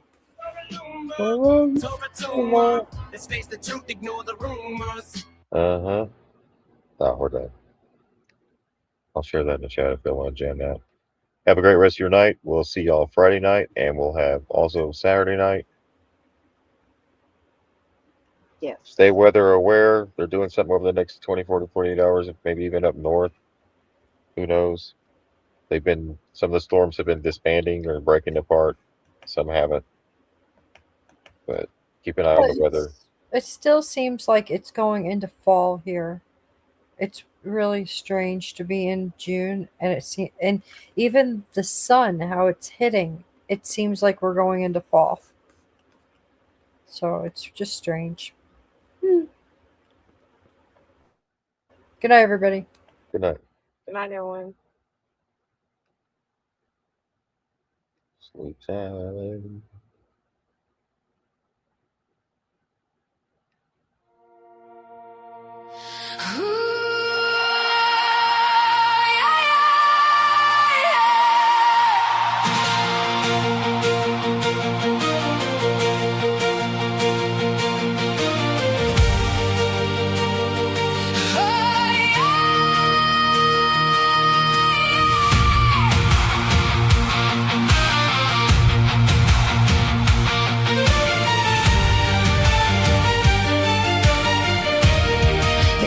Dreamers called us strange, said we never make a change, told us we should fall in line, but our hearts were built to shine.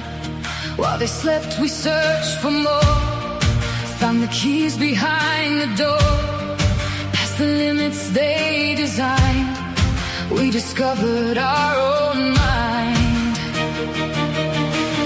We don't walk the beaten road, we don't carry someone else's load. A fire burns, we can't deny, a spark that reaches for the sky. We're the ones who rise, the ones who see beyond the chains they place on me. With every step and every flame we rewrite the rules of the game.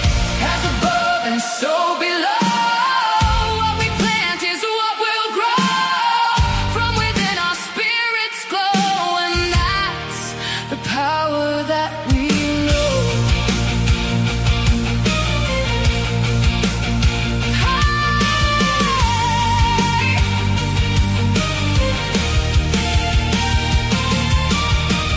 Some may doubt and some may laugh, some will only see one path, but the souls who dare to roam find a kingdom of their own. Builders, healers, seekers too, turning visions into truth. Every scar and every fight helped us learn to find the light. We don't fear the unknown night, we're the ones who chase the light. What they call crazy, we call free, becoming all we're meant to be. We're the ones who rise, the ones who see beyond the chains they place on me. With every step and every flame we rewrite the rules of the game. As above and so